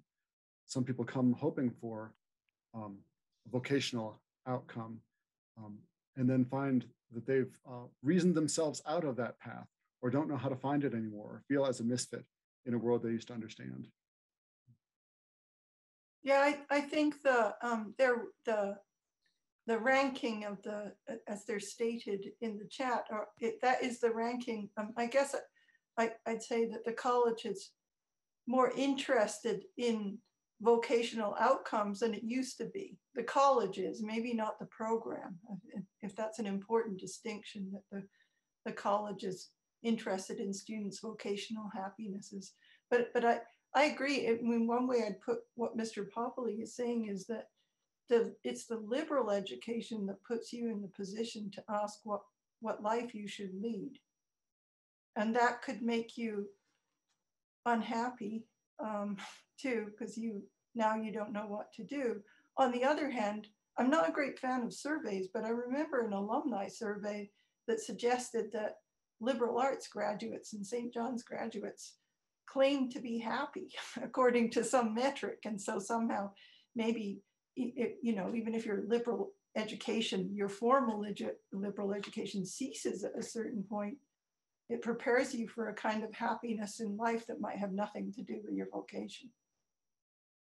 I think it's worth noting, for me at least, that the subversive quality that comes along with being liberally educated, we could cast it in a kind of different way, a certain kind of deep curiosity or deep listening that arises, not conventional reactions to either sort of groups of people or ways of being, which is subversive in a way. This is the way one ought to behave, and you might not behave that way. On the other hand, I wonder if it also has the seeds of a kind of generosity of spirit and compassion for others. Or we're reading Brothers Karamazov, we just finished, and this idea of compassion at a distance, a kind of generic compassion, abstract compassion for a fellow human being versus up close and personal, and what that actually requires. And I do wonder whether the subversive attitude, the unwillingness to accept the conventional way, might open up moments of connection and compassion and sort of, the seeds of a kind of community or civic way of being in a social world that are fruitful and not simply individual. I don't think it could ever be widespread or conventional. It's sort of inherently not that way, but it's not clear to me that it couldn't have real sort of power to change at a larger scale than just one's individual choices about one's individual life. I'm going to swing in here, maybe even further. On the other hand, I don't disagree with the primacy of the liberation of the intellect, to use one phrase from the statement near the end of the introduction. Actually, in the section that was introduced around 2008, that I consider the last major change to the program, and we could talk more about it. The opening sentence there is, the aim of the education offered by St. John's College is the liberation of the human intellect. And that's a relatively recent addition to the program, but that does suggest that the liberal education, I argue, and I think it's true, liberal education back to its roots in antiquity, there's a constant, and I'd like to believe constructive ambiguity, whether the freedom there is a kind of political freedom or an intellectual freedom or somehow both, and has to do with the connection between the two and so on. But I think here and in general, when we talk about the liberal arts and liberal education, we're giving a primacy to the liberation of the intellect. But I want to go back to the very opening. We've given a lot of emphasis to the fundamental knowledge unifying ideas sentence, but the very next sentence, and I'm just going to read it slowly, they are intelligent, so these are liberally educated persons, are intelligently and critically appreciative of their common heritage and conscious of their social and moral obligations. They are well equipped to master the specific skills of any calling, that's the farmer, and they possess the means and the will to become free and responsible citizens. So there's no way that I can read that paragraph that doesn't suggest to me that the college is stating liberally educated persons in a preeminent way, in a way that we would say might not be true or as true of those who are not liberally educated, possess the means and the will to become free and responsible citizens. Now, I think we need an account that holds to that. I think that's the college's position, but also recognizes everything that was true before, that the quest for intellectual freedom, the radical questioning, the consideration of alternatives, the consideration of limits to the regime that you're under and so on, all of that can have a corrosive effect for some on those very things that liberally educated persons are said to possess there, and at least suggest a complicated relationship to those obligations and the means and will to be free and responsible citizens. But I think there's a connection there. And I think if we went back to the founders of the new program, we'd see even more strident rhetoric about how this education is tied to liberal democracy, and American liberal democracy in the form that they recognized, and the threats to it, and how liberally educated citizens are going to be important checks on tyranny, frankly, and the loss of political freedom. So I think there's got to be a complex account there. I would say there's always been a complex account from the time liberal education has defined itself in thinking about the relationship between the intellectual goals and political freedom. But I do think the college was founded importantly on rhetoric that was tied specifically to both the opportunities and demands of freedom in a modern liberal democracy. Panelists might want to respond to that, but I was going to maybe move us to another question. I feel like we had a range of things out there on that. So Sanyam Dalal, I think you've been waiting.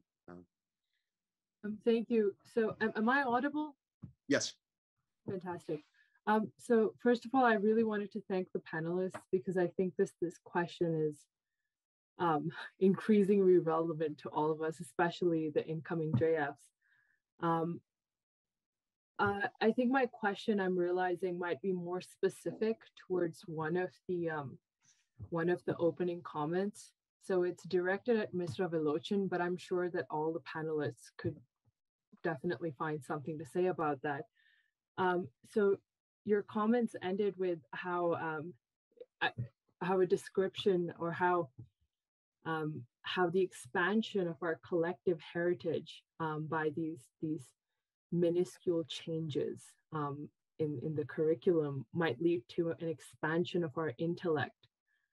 So I was hoping you could say more about how an expansion of our understanding of our collective heritage might in turn lead to an expansion of our intellect. And I think this possibly even connects to what we were saying before about intellectual freedom. Yeah, I mean, I can't help but feel that as we come into a community that has an ever broader scope of deeply held traditions, we realize that there are kind of the reach of human questions and the reach of our understanding of human questions needs to be adjusted somehow to kind of be able to encapsulate all of that experience that we're confronted with.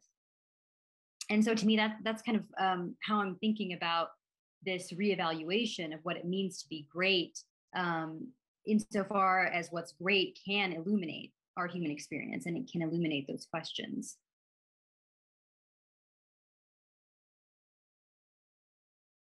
So I mean, I'm thinking, for example, of one, I think maybe in the 60s, the program made a claim about how the texts, or the statement of the program made a claim about how the texts reach the entire scope of questions that could be asked about our human experience.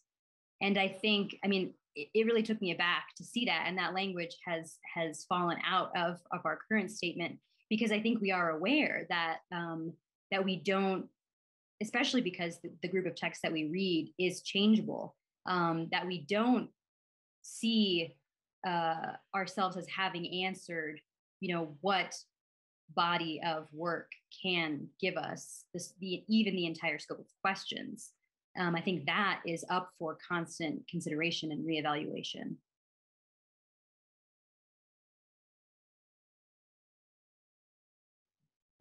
Thank you. Could I just ask one question about that? Because I thought Ms. Ravalochen, and I'm going to get the formulation wrong, but I felt at the end of your talk, and this might be also what Mr. Lal was referring to. It seemed like it was an either-or situation, that we should change our perspective on what counts as a great book or something, if I have that right. And I guess I was just wondering why we would have to go either or.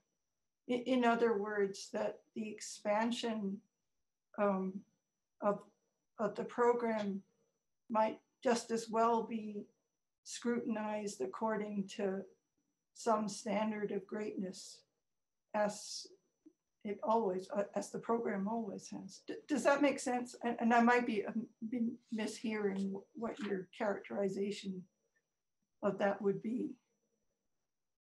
in other words, I think you said not a checklist, but a kind of expansion. And I mean, checklist sounds bad, and I don't want anything that just sounds like a silly list. Is it this? Is it that? But I mean, my experience of the great books, evaluating them to the extent that I do, is every year the college reviews the seminar list, and we make glacial progress on changing anything. And we look at 1 year at a time. And so in that context, there's a discussion of what's on and what's off and why. And I take it in that context, greatness is some kind of consideration in that. And so I guess I just wonder why that method, which I think is a pretty good one, even though it doesn't let us change very much. And there's a benefit to not changing too much too, in certain respects, but not in all, I admit. But I guess I just wonder why we wouldn't just keep at that in a way, even if we're trying to expand. I certainly think that the method of the college does do this kind of reevaluation. I think that I'm not proposing a change to it, but I'm trying to sort of, and of course, I've never been privy to this process myself, but I take it from the materials and the way that we discuss the constitution of the program, that this reevaluation of kind of the entire scope of our group of texts is always being considered. And I think that, it's likely that some of the texts on the program will never be disconfirmed as great because they have such enduring significance. But I think that, we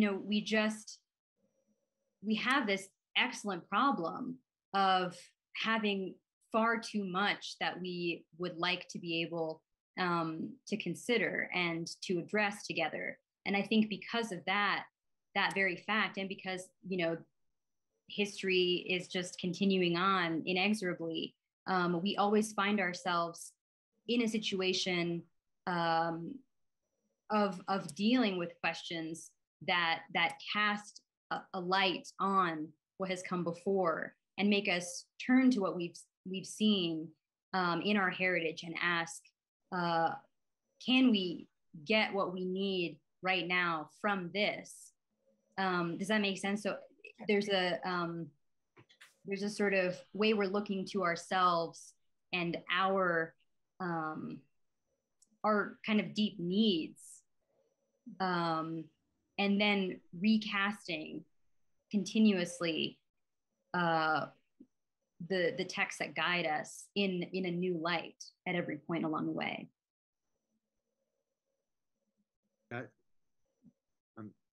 I'm going to make a comment on this that I think connects to that. It's just some other ways of talking about the same, I think the same insight that you're articulating. But I'll give a couple kind of examples.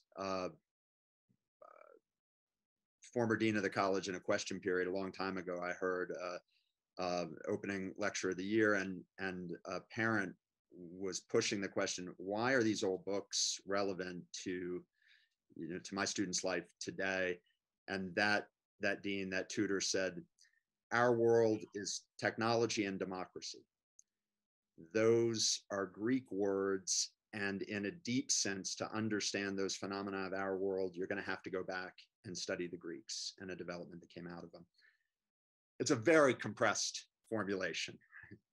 But I like it. I like it very much for a number of reasons. But the thing that I'd call attention to about it is it starts from the premise that there's something about our world that we're trying to understand. And it's in diagnosing that, it's in that quest for a kind of archaeological quest for self-knowledge that we kind of analytically find our way back to the need to read these books in this development to see how we got to where we got. I think it's not the only way of thinking about the program. I kind of find it the most compelling way to think about the program, and maybe to think about the relationship between liberal education as an end and reading a set of books as the means to that end. Now, I think all kinds of other things happen out of reading those books, but this is where I think I'm agreeing with at least part of what I heard Ms. Ravalochen saying. The principle of selection of the countless great books we could read, a much longer list, or even how we approach the question of what greatness is. I think it's not in a direct encounter with the book in a vacuum. I think it's on a journey from what's pressing and urgent and powerful about our world. And so again, lots of challenges to what I'm saying, but that, I love that technology and democracy formulation. I think it's powerful. I think it's enduring, but it's not exhaustive and it's not static. And you wouldn't get all of our program just out of those things. I'm not sure you can get the music program, out of that. So there are other things about our world that are powerful, and it's in trying to understand ourselves and our world that we work our way back to these sources, let's say. If you imagine the college as a kind of thought experiment, you could pick any year you wanted, really, but let's say the college, this program, the aha moment for it and the foundation of it, instead of 1937, let's say it happened in 1850. There would have been no shortage of things to fill the program, right? The 4-year program would be totally full of great books that were written no later than 1850. If then you were in 1950 and you hadn't made any changes, right? You wouldn't have Freud, you wouldn't have Nietzsche, you wouldn't have Lincoln, you wouldn't have Einstein, you wouldn't have any of these things. Presumably, we think our program is more fitting for 1950, 1937, let's say, than that one that would have been formed in 1850. But to get there, along the way, you would have had to take away very great works that were on there and replace them with these other works that had emerged. And I think it would be your insight into the world that you're living in and the forces shaping it that would, lead you to say, I've got a problem if I'm not reading Nietzsche. I've got a problem if I'm not reading Marx. I've got blind spots about the world that I'm living in. But you've got to then have a way of elevating those works and lowering others. And I actually don't think it's the comparison of which are greater. It's the sense of a felt need to complete the connection between the great works you're studying and the fundamental, not every question, et cetera, but what you're defining as the fundamental or most important or most urgent questions for liberal education for you. At that time and place. And I think that's got to be a kind of rolling horizon. And many things aren't going to change in it as far as we can tell, because they stayed fundamental. But other things, are going to wax and wane, but not because the works that would have to yield place become less intrinsically good or even replaced simply by better works. In fact, I think we often just viewed in terms of certain understandings of greatness. We put many things on the program that are obviously not great works, but we think they're important for that project of self-knowledge. I'll give another example, and these are certain eras of the program, but there have been times where the senior year has ended, if I'm not mistaken, with as many as 6 seminars in a row, maybe more than that, just on Supreme Court opinions.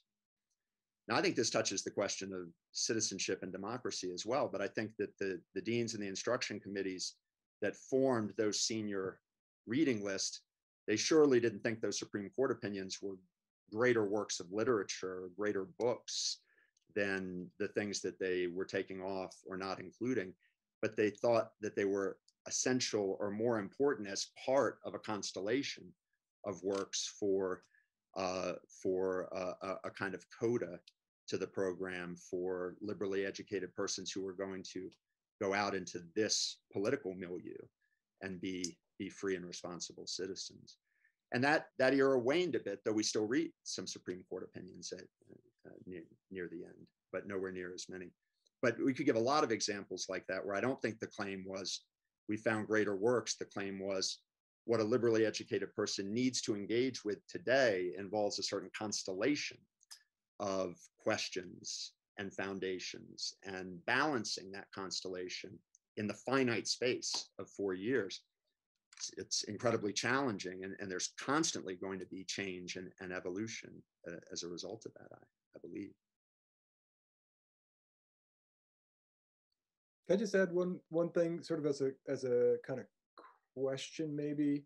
I might put it in the form of a statement, but it's kind of a question. As a motive for education to understand the world that we live in, I think makes very good sense, to sort of understand the contemporary situation, and all of its ramifications and difficulties, and some historical studies are needed for that, and so on and so forth. I have no argument against that. I guess I'm just wondering, even that those phrases, timely but timeless, how we balance those against one another, because it seems to me that one can want timely. I want my education to be timely, and that's why I'm going to read the old books. They're timeless, and they're going to help me with the now. But it seems to me that the statement is somewhat, in the college, there's a kind of ambiguity there, that timeliness is appropriate and necessary. We want to understand the world that we live in. But timely may not be our final end. And understanding the world that we live in right now might not be really our final end. And so there's a kind of tension there, or something, in thinking about the way those two things fit together. And I just want to repeat that I think, of course, we all live in this world. We all are necessarily concerned with understanding it.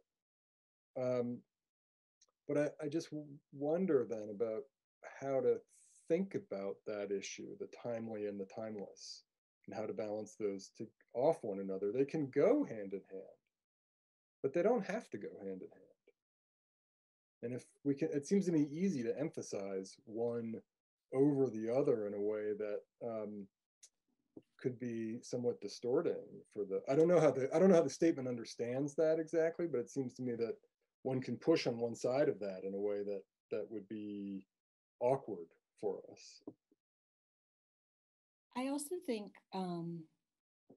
Mr. Starr's comments made me start thinking about when we get into a mode of talking about there being sort of a problem or a longing or a need, and that the books address a problem or help us, that's what we're doing.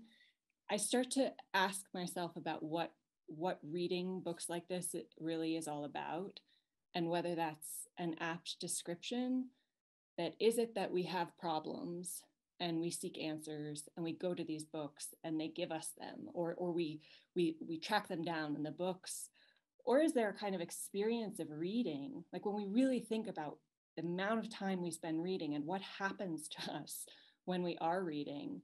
It's not clear to me that I come out the other end of the book with a sort of better standing in relation to my problem. I've sort of been changed along the way.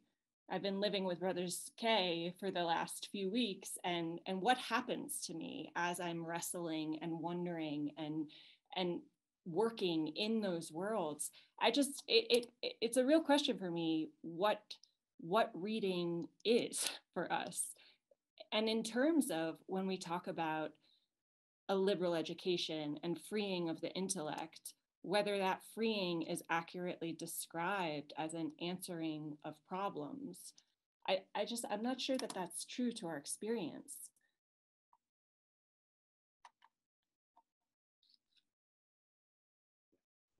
Those are very good points. Even though I'm tempted to respond, I want to. Mr. Scott has had his hand up for a very long time, so let's go to Mr. Scott. Hello. I just want to start with some gratitude. I'm a January freshman, but I have had my eye on this school for a long time, since about 2016. So I am extremely happy to finally be here. So thank you for letting me in. We're happy you're here. Welcome. Thank you. We threw the party for you tonight. Yeah. luckily, Mr. Sterling and Mr. Starr, as they've already started talking about what I was curious about. How do I say this? It seems to me that I'm obviously already convinced of the value of liberal education and a generalized education because I'm here and I've had my eye on the school for a long time. But I would be curious to hear people riff on more specifically in our current context of this decade. How does the value of this education change in a situation like we're in right now? Because to me, it seems like that, yeah, there is that timelessness and the timeliness dichotomy, and you can kind of play with those. But as a young person living in this kind of world looking forward, it seems to me that timeliness is taking precedence right now, at least for my generation.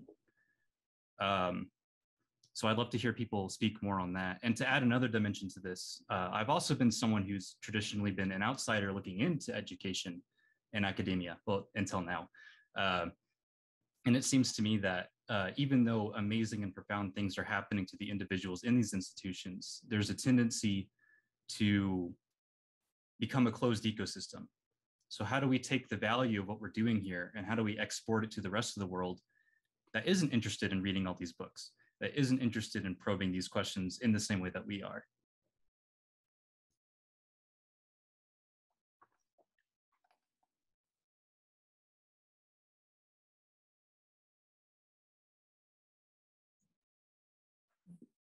Those are central questions. I'm afraid my answer will be in part, Mr. Scott, one of just personal failure. So I'm an alumnus of the college, and based on my studies here, I chose to go into environmental engineering because I thought one of the most pressing problems in the world, timely problems, was the relationship of human society to the natural environment. I say it was a failed enterprise because I'm no longer an environmental engineer. I some 15 years later decided that I would rather, that it was more important to be a teacher than to be doing environmental work. And there are complicated reasons for that. Partly that in the field I found myself in, I found myself unable to affect change. The powers were greater than my individual interests. But I think there's at least some sense that we can, I mean, it's been alluded to before, but that we wouldn't expect to find answers to to today's questions about possible, of fissures in democracy, of climate change, of international conflict. We're not going to find those in the program, but I think we are going to find better questions to ask for ourselves. I think the fundamental question is, how am I to consider the world? What ought I to do? And reflecting on, whether we're reflecting on Brothers Karamazov or reflecting on Augustine, those questions I think are well stirred and well refined by the works we encounter here and by the conversations we have. I think, as Mr. Starr, maybe Mr. Sterling too, pointed out, the going beyond of these books to where does the rubber hit the road? I think the rubber really hits the road in our private thinking and in our conversations with our friends about what does this mean I ought to do? How ought we to be in the world? So for me, Mr. Scott, that's really where the relevancy happens. It happens because of our presence here together in the program, but it's not going to be obvious in the list of books or in the classroom conversation.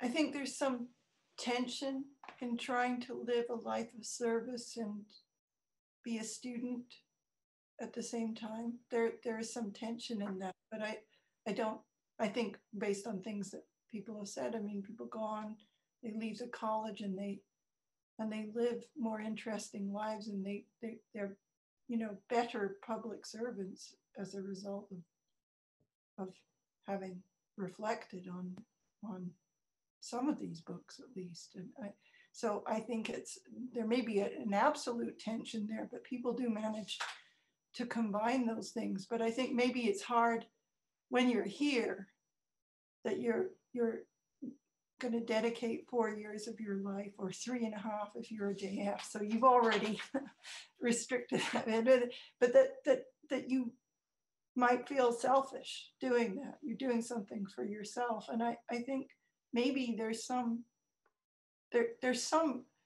when I think students, I think it's possible to, you're being asked to somehow be true to yourself in this context, to be honest with yourself in all sorts of ways. And that I think is good for your soul.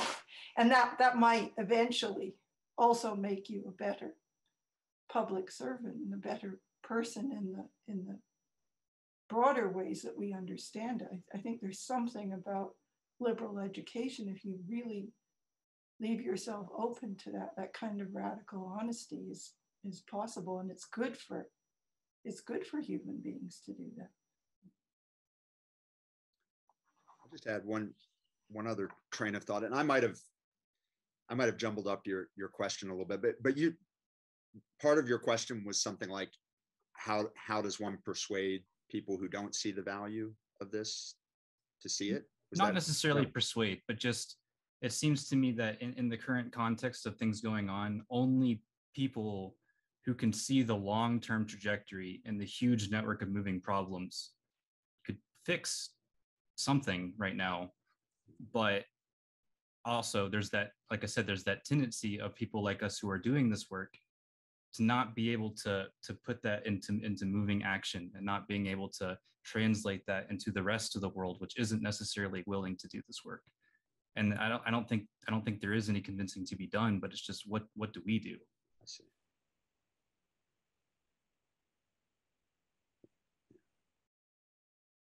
Well, I agree with some things that have been said, but I also think, and then in a way, this comment is I don't think narrowly for St. John's, but I'm just going to assert it as human wisdom about the world. We need to scale. We need to scale our sense of humanity to what we can do, not to what can look like vast insoluble problems. I mean, if anybody's going to save the world, so to speak, they're going to save it kind of one person at a time. At least I think that's the way to think about the scale of human things. So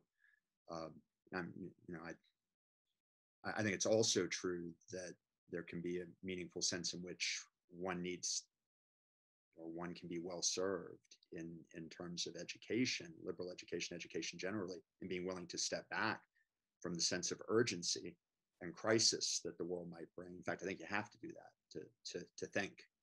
I think there are lots of ways to see that in all kinds of great thinkers and great works of art and so on. But when you do act, I think you shouldn't let the scale of problems allow you to miss the absolute value of action at the scale at which you can do it. So that's just maybe this is me sermonizing more than for speaking for the college, but I had misunderstood your question. I'll make a comment that I was going to make about persuading people. I don't, because I do think Johnnies wrestle with the idea that they might have found something special, or they're in a community that that feels so special. It can be very hard to see so many people look at it and just see something weird and off to the side and unmoved, sort of doesn't move people. And I don't think we should ever be daunted by that in life for a couple of reasons. One is all traditions, all religions, all philosophies suggest that the way of the sage is a lonely way that has to pass through the wilderness first of all. But the second thing is I don't really care. Since this is being recorded, let me think about how I'm going to say this. I think what we see the need for in the world is liberal education, is the education of human faculties, is for people to thrive and flourish. Liberal education is being pursued all over the place by all kinds of people in all sorts of milieus, quite different from St. John's. Now, I think there probably are root similarities to liberal education, the kinds of activities of speech and thought and conversation, et cetera, wherever and whenever they exist, but they're happening. And they're great heroes of liberal education at Harvard University and at community colleges and out of higher education entirely. And there are people in prison who are pursuing incredible liberal educations by working their way through the prison library. So I do think we should be invested in seeing in the world the need for that, the cost for its absence. And I think we do have a kind of duty to try to show people the opportunity they have to flourish in life. That's very different than showing them that they need to come to St. John's College. And I think to connect those things, there are many paths, but there's going to have to be some opening that matters to someone. You know, a love of books, something that's impressed them about this, the desire to be part of a small community of learning. I mean, there are many ways that you students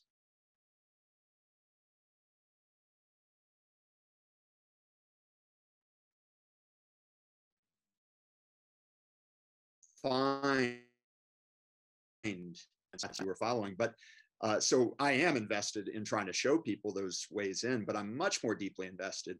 If St. John's College vanished tomorrow, we'd all still have the same needs for education, liberal education, teaching, communities of learning. They'd be pursued in other settings as they are right now. Somebody should refound a place like this, but there should also be all those other settings. But that's an answer maybe to a question you weren't asking. So, Sheba, Delaney, you've been patient for a while. I do know we have some questions in the chat thread, and maybe we'll go to those next. Please. Sure, thank you. My name is Sheba Delaney. I'm a senior at Annapolis. This is probably going to tie together a lot of what's been touched on, but I'm someone who's very interested in the tension between the knowable and the unknowable.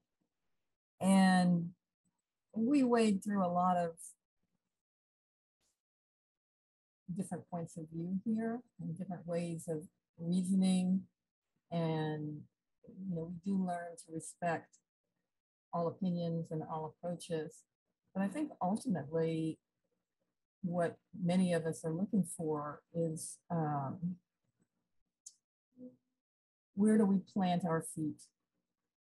I mean, the program gives us a very large context of intellectual evolution, and but I think that I hope gives us the tools to find out who we are in this world, and to find, like I said, find where we can plant our feet, and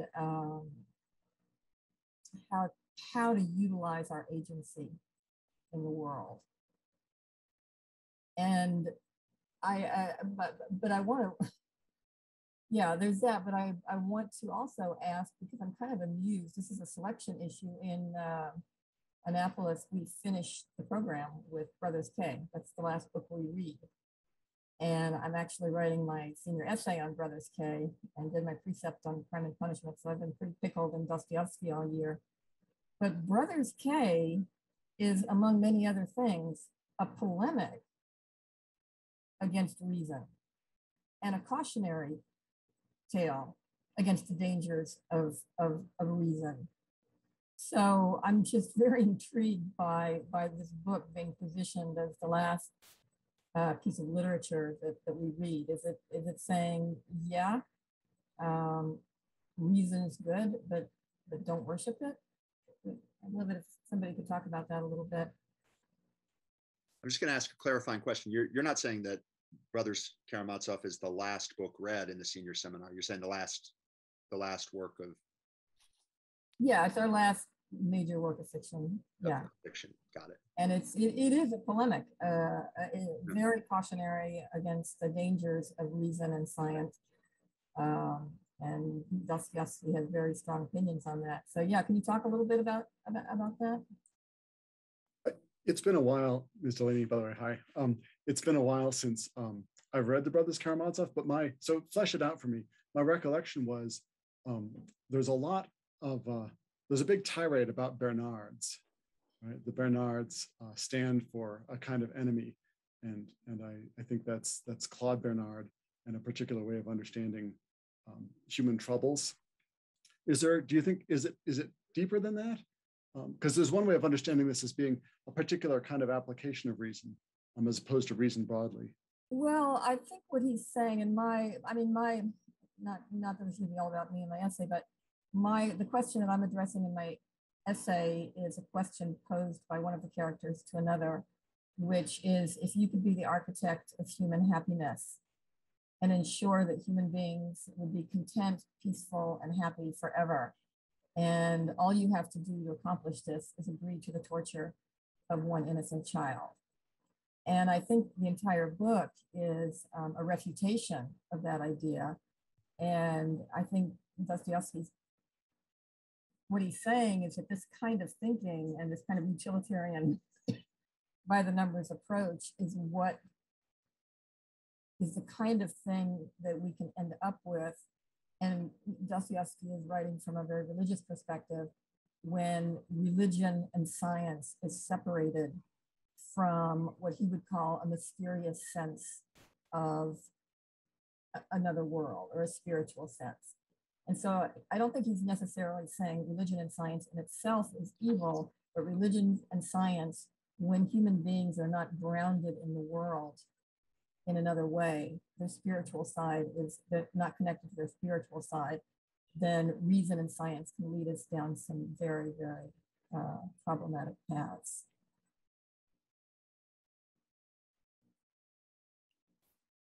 I mean, I think this is a big question and probably too complicated to really get into, but I am also interested in this. I mean, something that came up in my seminar, I guess last night, was in light of a reading like that, where it looks like a critique of reason, thinking about what the book would look like, what Brothers Karamazov would look like without Ivan in it, without his sort of deep intellectual meditations, that if it was a simple active love articulation through Alyosha and Zosima, what would be lost?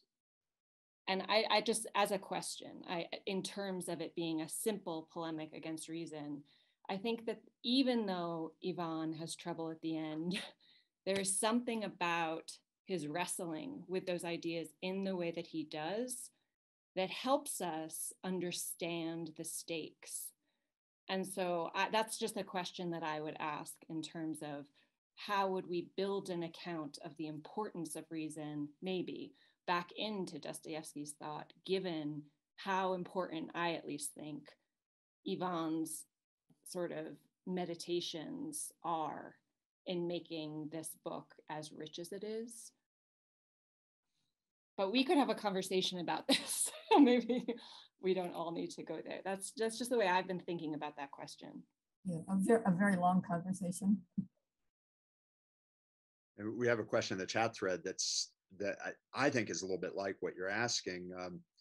How does the St. John's program balance the more artistic side of books as literature and the experiential subjectiveness of the more aesthetic appeal? I'm not going to read the whole thing. It's a long question, but Mr. Starr emphasized rightly, and I consider some of this beautiful language in the statement of the program, the adherence without having a system or saying we mean Socratic reason or Cartesian reason, here's our appendix on what we mean by reason, but the invocation of reason as in some sense, the medium in which this education happens. Then we look at the books, right? And we have, and I'll just create it as a kind of mirroring thing. We have some books that are look like folks, say, critiquing the excesses and madness of religion from the standpoint of reason. And then we've got some people critiquing what look like the excesses and madness of reason from the standpoint of religion. Does the college take a position on one of those? I mean, this is the kind of thing I was thinking about at the beginning with the question of a sort of plurality, an open exploration of a plurality versus maybe various assertions like the ones about reason. Does the fact that we put so much emphasis on reason in the classroom mean that we're on one side of that debate? you're putting the emphasis in a different place that I think is interesting. You know, if we end with authors that are on one side, does that suggest that that's sort of where the college is coming down on? It's been going back and forth.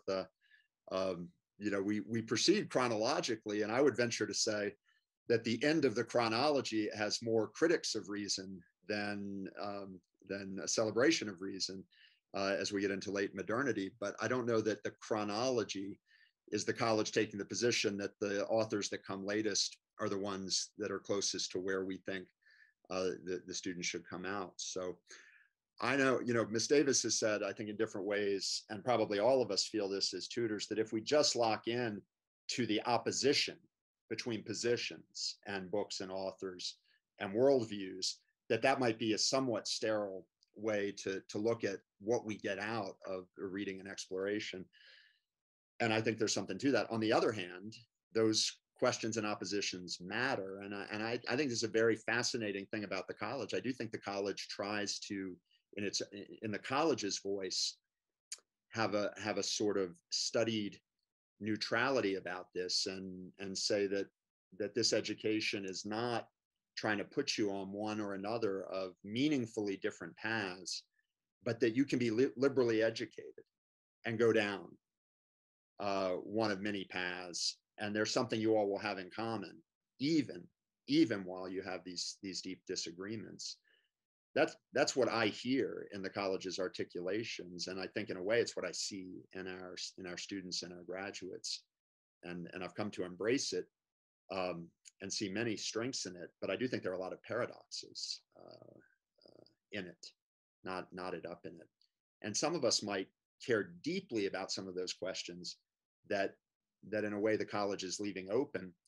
And I think some people feel less at home at the college if they're less at home in an environment where the openness of those questions might be so insistently held to. That's my own view. On the other hand, right, this assertion of reason does suggest a certain kind of working attitude that we put students in while they're here, a sort of hypothetical rationalism that we practice while understanding that it's not where everyone's going to build their foundation, I suggest. But I know my colleagues have, I think, probably be more articulate and also have some different points of view on this. And I don't mean to be speaking for the college. I've just wrestled with this myself for so long.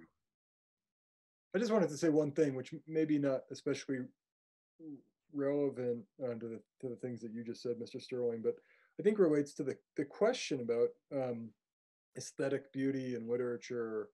And I still have kind of in mind Mr. Budwine from earlier tonight.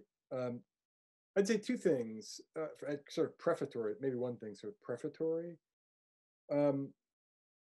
I think that it seems to me that one of the things that the college achieves, a former dean said this once that I thought was good, was to just show students by way of their experience, especially I think in the mathematics tutorial and the laboratory, the power of reason to understand things, and that there's a tendency, I think, to underestimate the power of reason to understand things, and that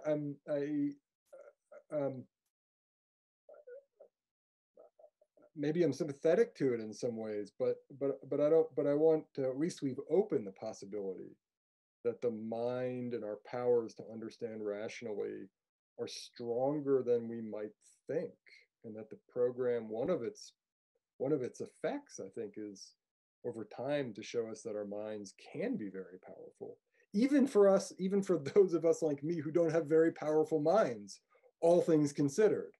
But they're stronger than I might have thought when I left high school. So that's just one sort of general thing. But I wonder also sometimes in these conversations exactly what's meant by reason. I used it quite a lot in my talk. That statement uses it without defining it. Mr. Sterling just mentioned we could think about Socratic reason or Cartesian reason. There might be different ways to understand even what it means to reason about something. And so the question about aesthetic beauty, there might be times when we just want to behold something that strikes us or hear something that's beautiful. And there might be something that seems hard to say anything about what that is.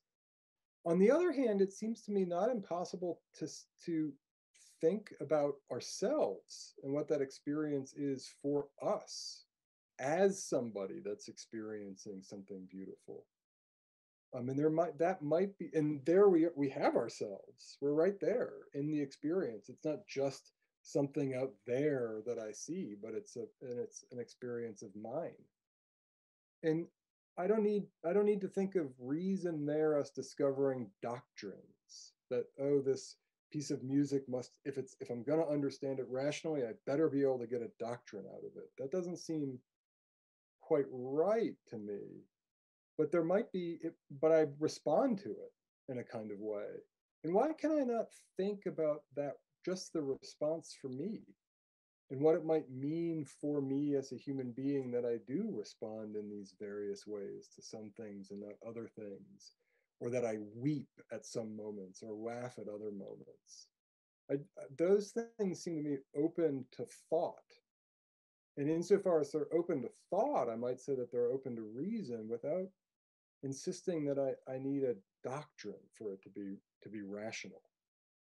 So I don't know quite if I'm addressing anything anybody asked, but that's something that occurs to me when questions about the power of reason comes up, that there might be already a notion about what that is, and maybe that notion is not obvious or self-evident, that's right, that to think rationally might be a kind of more capacious thing, and it might offer us genuine understanding.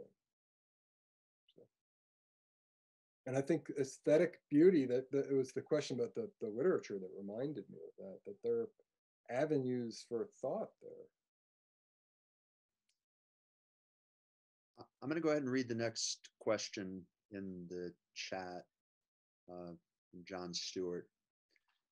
Maybe another good tension here is that liberal arts education, or the tensions between philosophy and poetry, can either be understood as the particular pinnacle of each culture or as the perennial possibility of every culture. This is indebted to Professor Patrick Gooden, who asks whether philosophy describes the achievement of each specific culture or the transcultural possibility available to any human culture. The notion of greatness might not just mean recognition of every culture, but the search for a kind of peak possible among humans.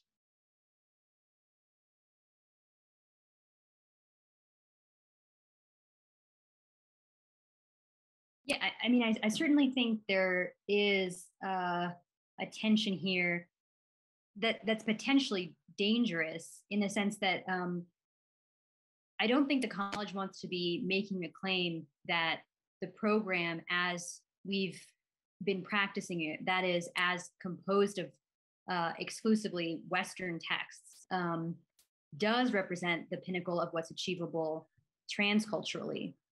And I think that I think to do so would both be bigoted, but also it also seems to me that it would be it would reflect a kind of impoverished experimentation or exploration of what is achievable by the pinnacle possibility of every culture that you mentioned, Mr. Stewart. I think that at a certain point, we sort of have to admit to ourselves that we don't know. We don't know what the pinnacle possibility is of every heritage. And because of that, the revision has to be an ongoing one. And when we make sort of artificial boundaries, I think it's important to articulate to ourselves why we're doing that very explicitly. And I think in the case of our program, one reason is because we're invested in a particular conversation in which texts mutually illuminate one another and are responding in conversation to one another. That that extremely important feature of the program is hard to maintain if we want to bring in texts from completely different texts that represent completely different intellectual achievements in other kind of spheres of possibility. So I think I might urge for a kind of temperance about our goals and what we can plausibly achieve, given that this is a finite endeavor that we're undertaking in liberal education.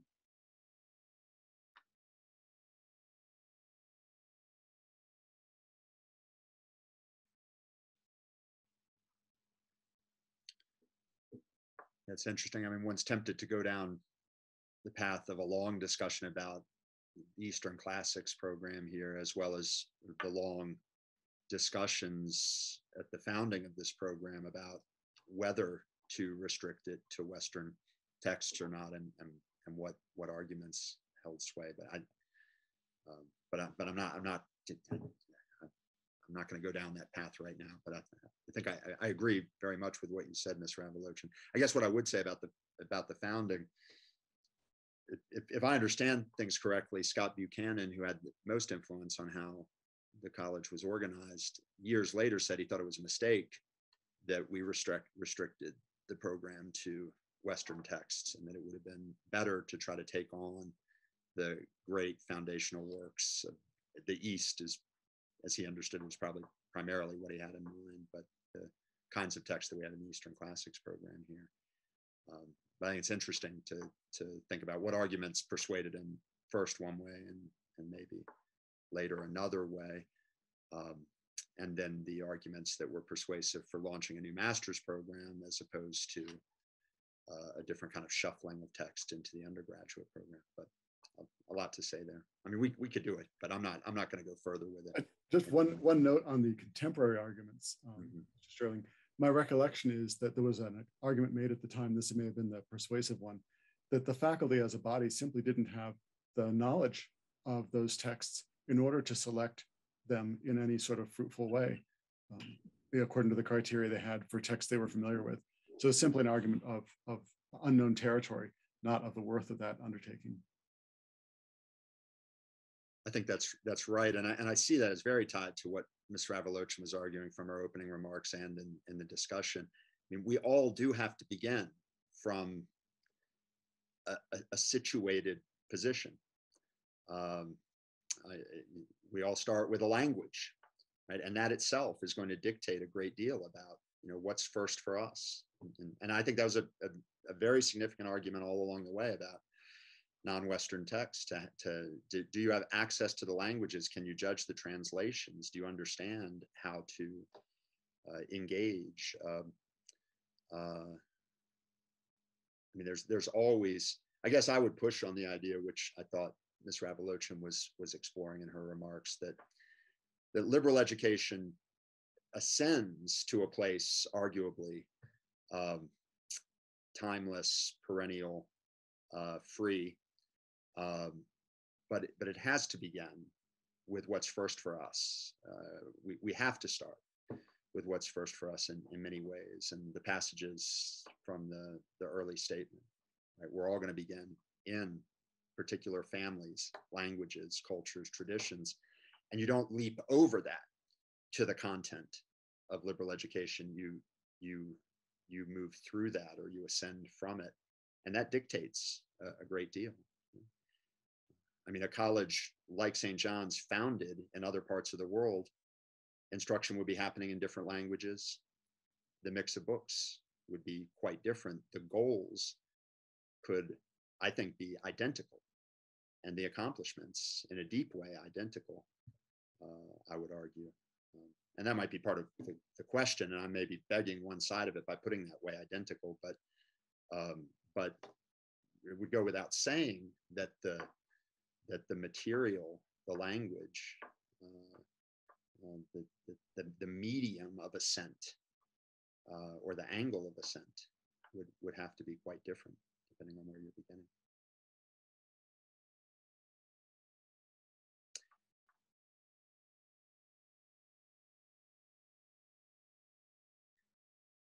some point we'll tap out, but this has been so good and so many folks. I've tended to invoke some kind of Zoom accelerated decrepitude, to borrow a phrase from Blade Runner, for ending question periods earlier than we would end them in the junior common room. But this has been so lively. I see we have one more written question, at least from Ron Wilson. So I'd like to at least take this one, and maybe we'll go a few more minutes and then stop. Mr. Wilson, would you like to read your question, or do you want me to just go ahead and read it? Okay. That way you can keep the music on there. I'm just teasing. In laboratory, we analyze plant forms and cut up an animal while reading ancient texts. I like that sentence. Very to the point. Can someone on the panel articulate why we do not or should not examine, say, a political advertisement while reading Plato? This is not, by the way, a plea to study advertisements in seminar. Okay, I got a little, I'm maybe getting a little punchy, but I'll just read it one more time. In laboratory, we analyze plant forms and cut up an animal while reading ancient texts. Can someone on the panel articulate why we do not or should not examine, say, a political advertisement while reading Plato? I feel like part of my work tonight is giving unsatisfactory answers. So Ron, I'd start this way. Say, I'd rephrase the question, or I'd rephrase my understanding of the freshman lab. I'd say, in lab, we dissect plants and parts of animals in order to see what is discoverable about our world through the activity of our eyes and our hands. And that we use the texts as supplements to that work, not as illustrations. And rather than using the experiments as illustrations of the texts, you'll get a different answer from different faculty. Maybe you'll get exactly the opposite answer from many faculty. But my account in that way would be that there's a unique project in the laboratory that has to do with the manipulation of the world and seeing what is comprehensible in that way. I think the question paralleling the Republic, or maybe the degeneration of regimes in there or in Aristotle, is one of those great things that we explore outside of class. But we'd have to, yeah, I mean, would it be a tutorial where we would do that? The political science tutorial or something?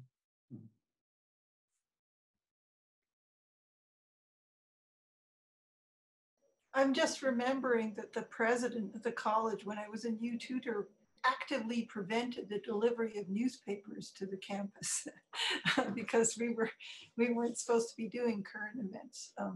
I think he did that half jokingly. But I think that those things are always present to mind in seminar. Maybe we're cautious about not talking too much about them so we don't take attention away from the text itself, but they're present to mind. And I don't think talking about them should be simply ruled out. It's just a difficult thing to balance in the seminar.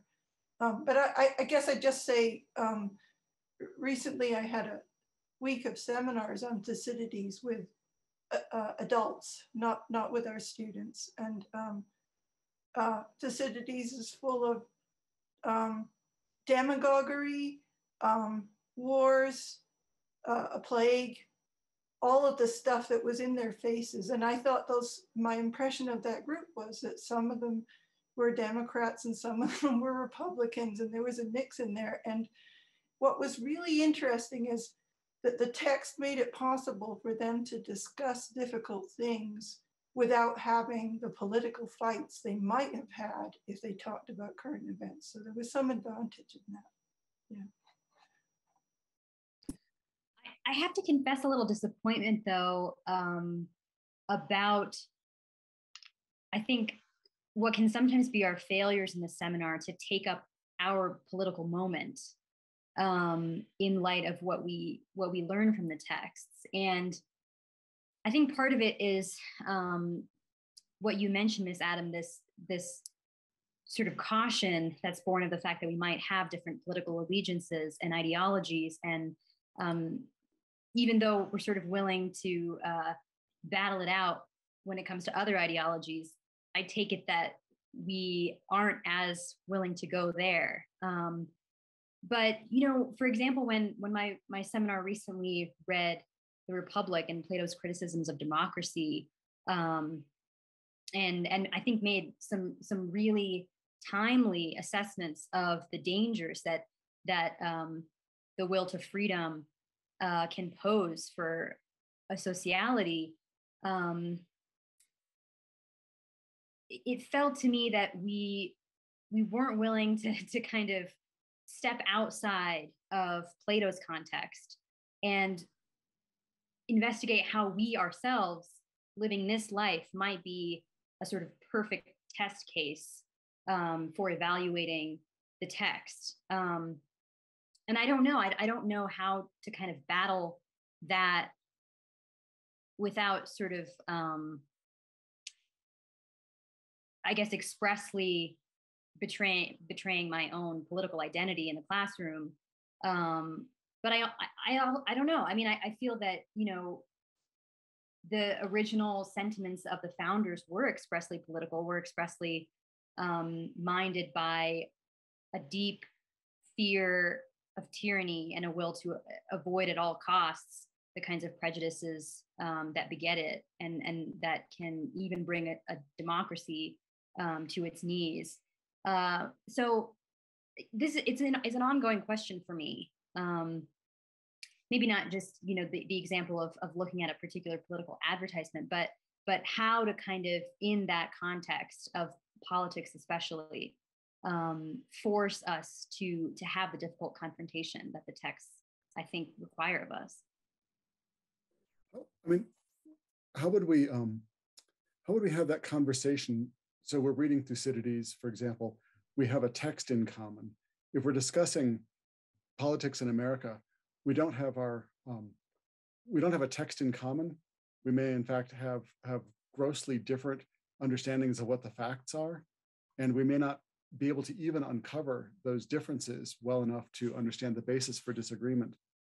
I mean, for me, that's sort of the virtue and the vice of what we can do in class, is that we can say we have this text in common and we can wrestle with it down to the bottom.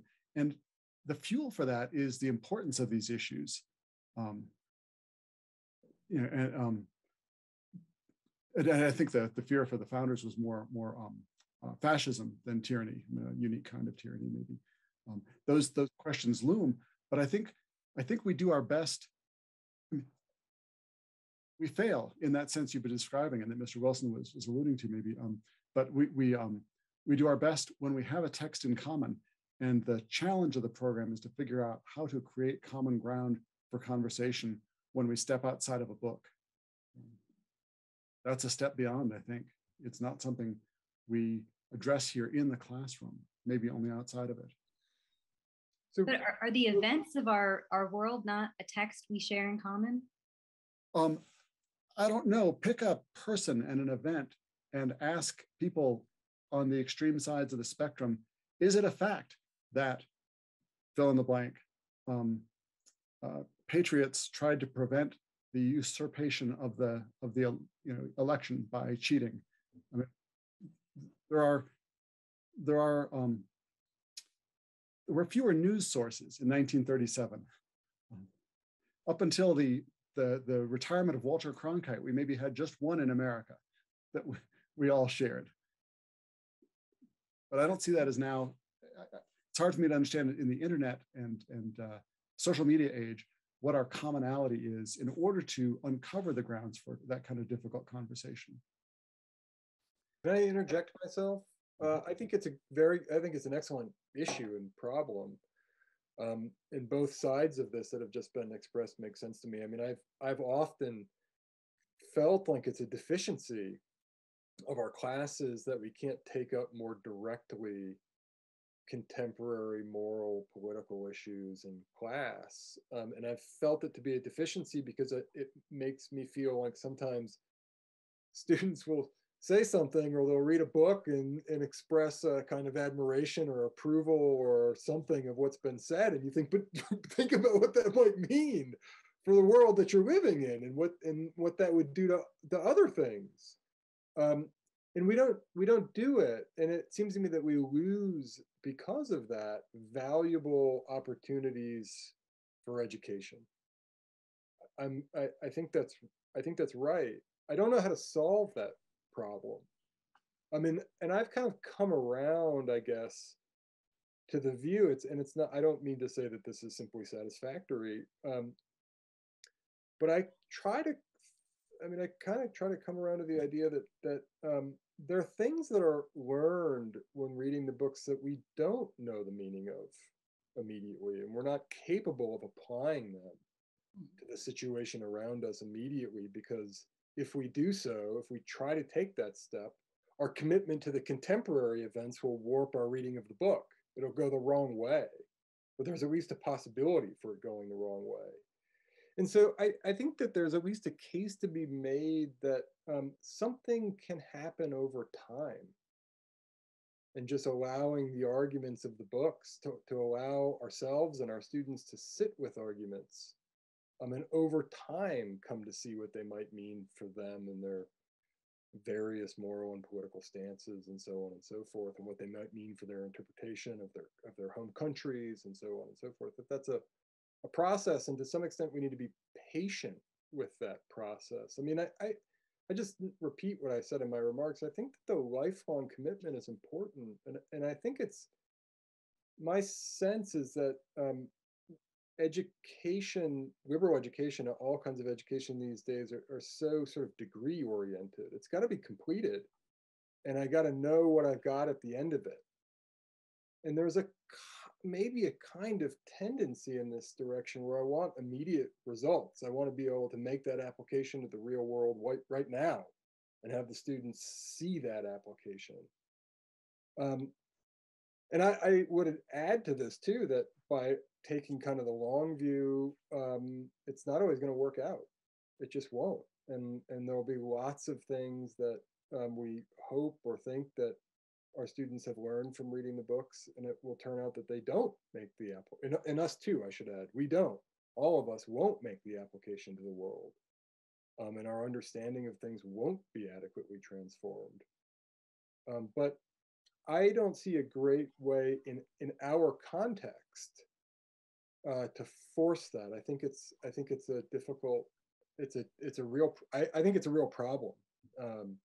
I don't see a good solution to it. I sort of accept both what Ms. Revolution and Mr. Popoli have said, and it puts us in a hard place. But at least I think that there's something to be said, with caveats, that the long view of education also has a role to play, and we've got to be patient to some extent with that. Ms. Davis, were you about to say something? Yeah, I was just going to say, and I feel a little reluctant because those ancient political texts are not my home, you know.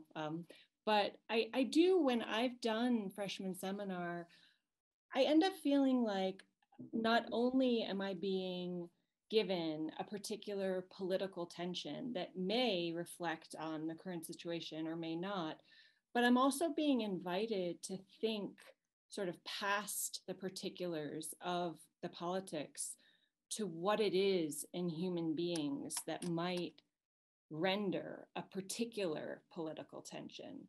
So the Spartans and the Athenians, I'm invited to think through those characteristics. You know, what does it entail to hold this set of ideas and this set of ideas? What happens when they get pushed to the extreme? How do we watch the human being move from something that we would valorize to something troubling? So sometimes that feels a little passive to me, to say, okay, well, I'm investigating human nature through these political problems, but it doesn't always feel passive to me. It's sort of, I do think that we might learn in a different way than mapping sort of the problem then onto the problem now and looking for solutions then and asking how they may or may not be applicable now, to something about those other questions about what is it showing us about human beings that a political struggle can take this kind of form, and what is this author doing how am I learning something, not exactly at the level of action, might inform my action. I just want to be careful about it. This is sort of the same kind of question I've been asking all along of like, what do we think we're doing when we're reading our texts? Is it that we're uncovering problems that we're getting solutions to that we may apply, or are we being exposed to sort of deep articulations of what it means to be a human in the world and tensions that will inevitably arise, and sort of working through those to not only that it yields our own growth, but a kind of understanding of the world that is not going to let us just say, this is the right way, this is the wrong way, but sort of complicate what it means to be a political being. I think that's an education for our students, an important one, of what does it mean to be involved in politics responsibly. We don't want to be passive, but we also don't want to be active too quickly. And I think these books invite us to really reflect on the relationship between political manifestations and aspects of human being. I don't know, that sounds, I'm tired now, but I do think that's important, something about why we might stick to a text. We don't know what the problem is in some way until we work on it. I was going to make a comment, and I am going to make it. I think it's more superficial than the last few things that have been said, but I guess I want to say it in case it's controversial and not so obvious, because I guess I think let me take a step back. So I think I share the view of maybe part of what Mr. Starr was saying, Mr. Popoli. There's certain places we can go with contemporary debates that are, by our standards in our classroom, are going to look like dead ends, not resolvable. People will get locked into argument. Other people will be shut out. And I think we have a way of redirecting and avoiding those. And I think that's appropriate. And people might disagree. I think that's very different than saying we always stick to the text and we don't talk about experience, politics, and other things. I think we're always giving examples from our personal experience, and I think from the world, and we should. And I think sometimes those can be political. I'll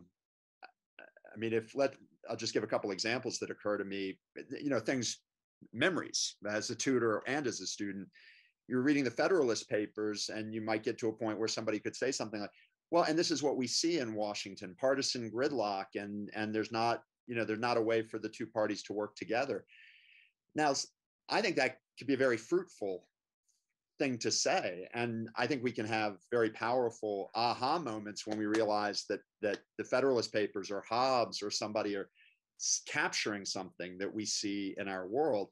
Now, somebody might come in and say, I don't think there's partisan gridlock. I think everything's working just fine. And then if those two people start arguing, then you got a bad example. Well, let's come back to it. But usually those are not bad examples. There's not really it's not the same thing as activating deep disagreements. It's very different than saying, this is why Biden's a bad president or something like that. Then the seminar, I think, is usually doomed if that debate is going to start.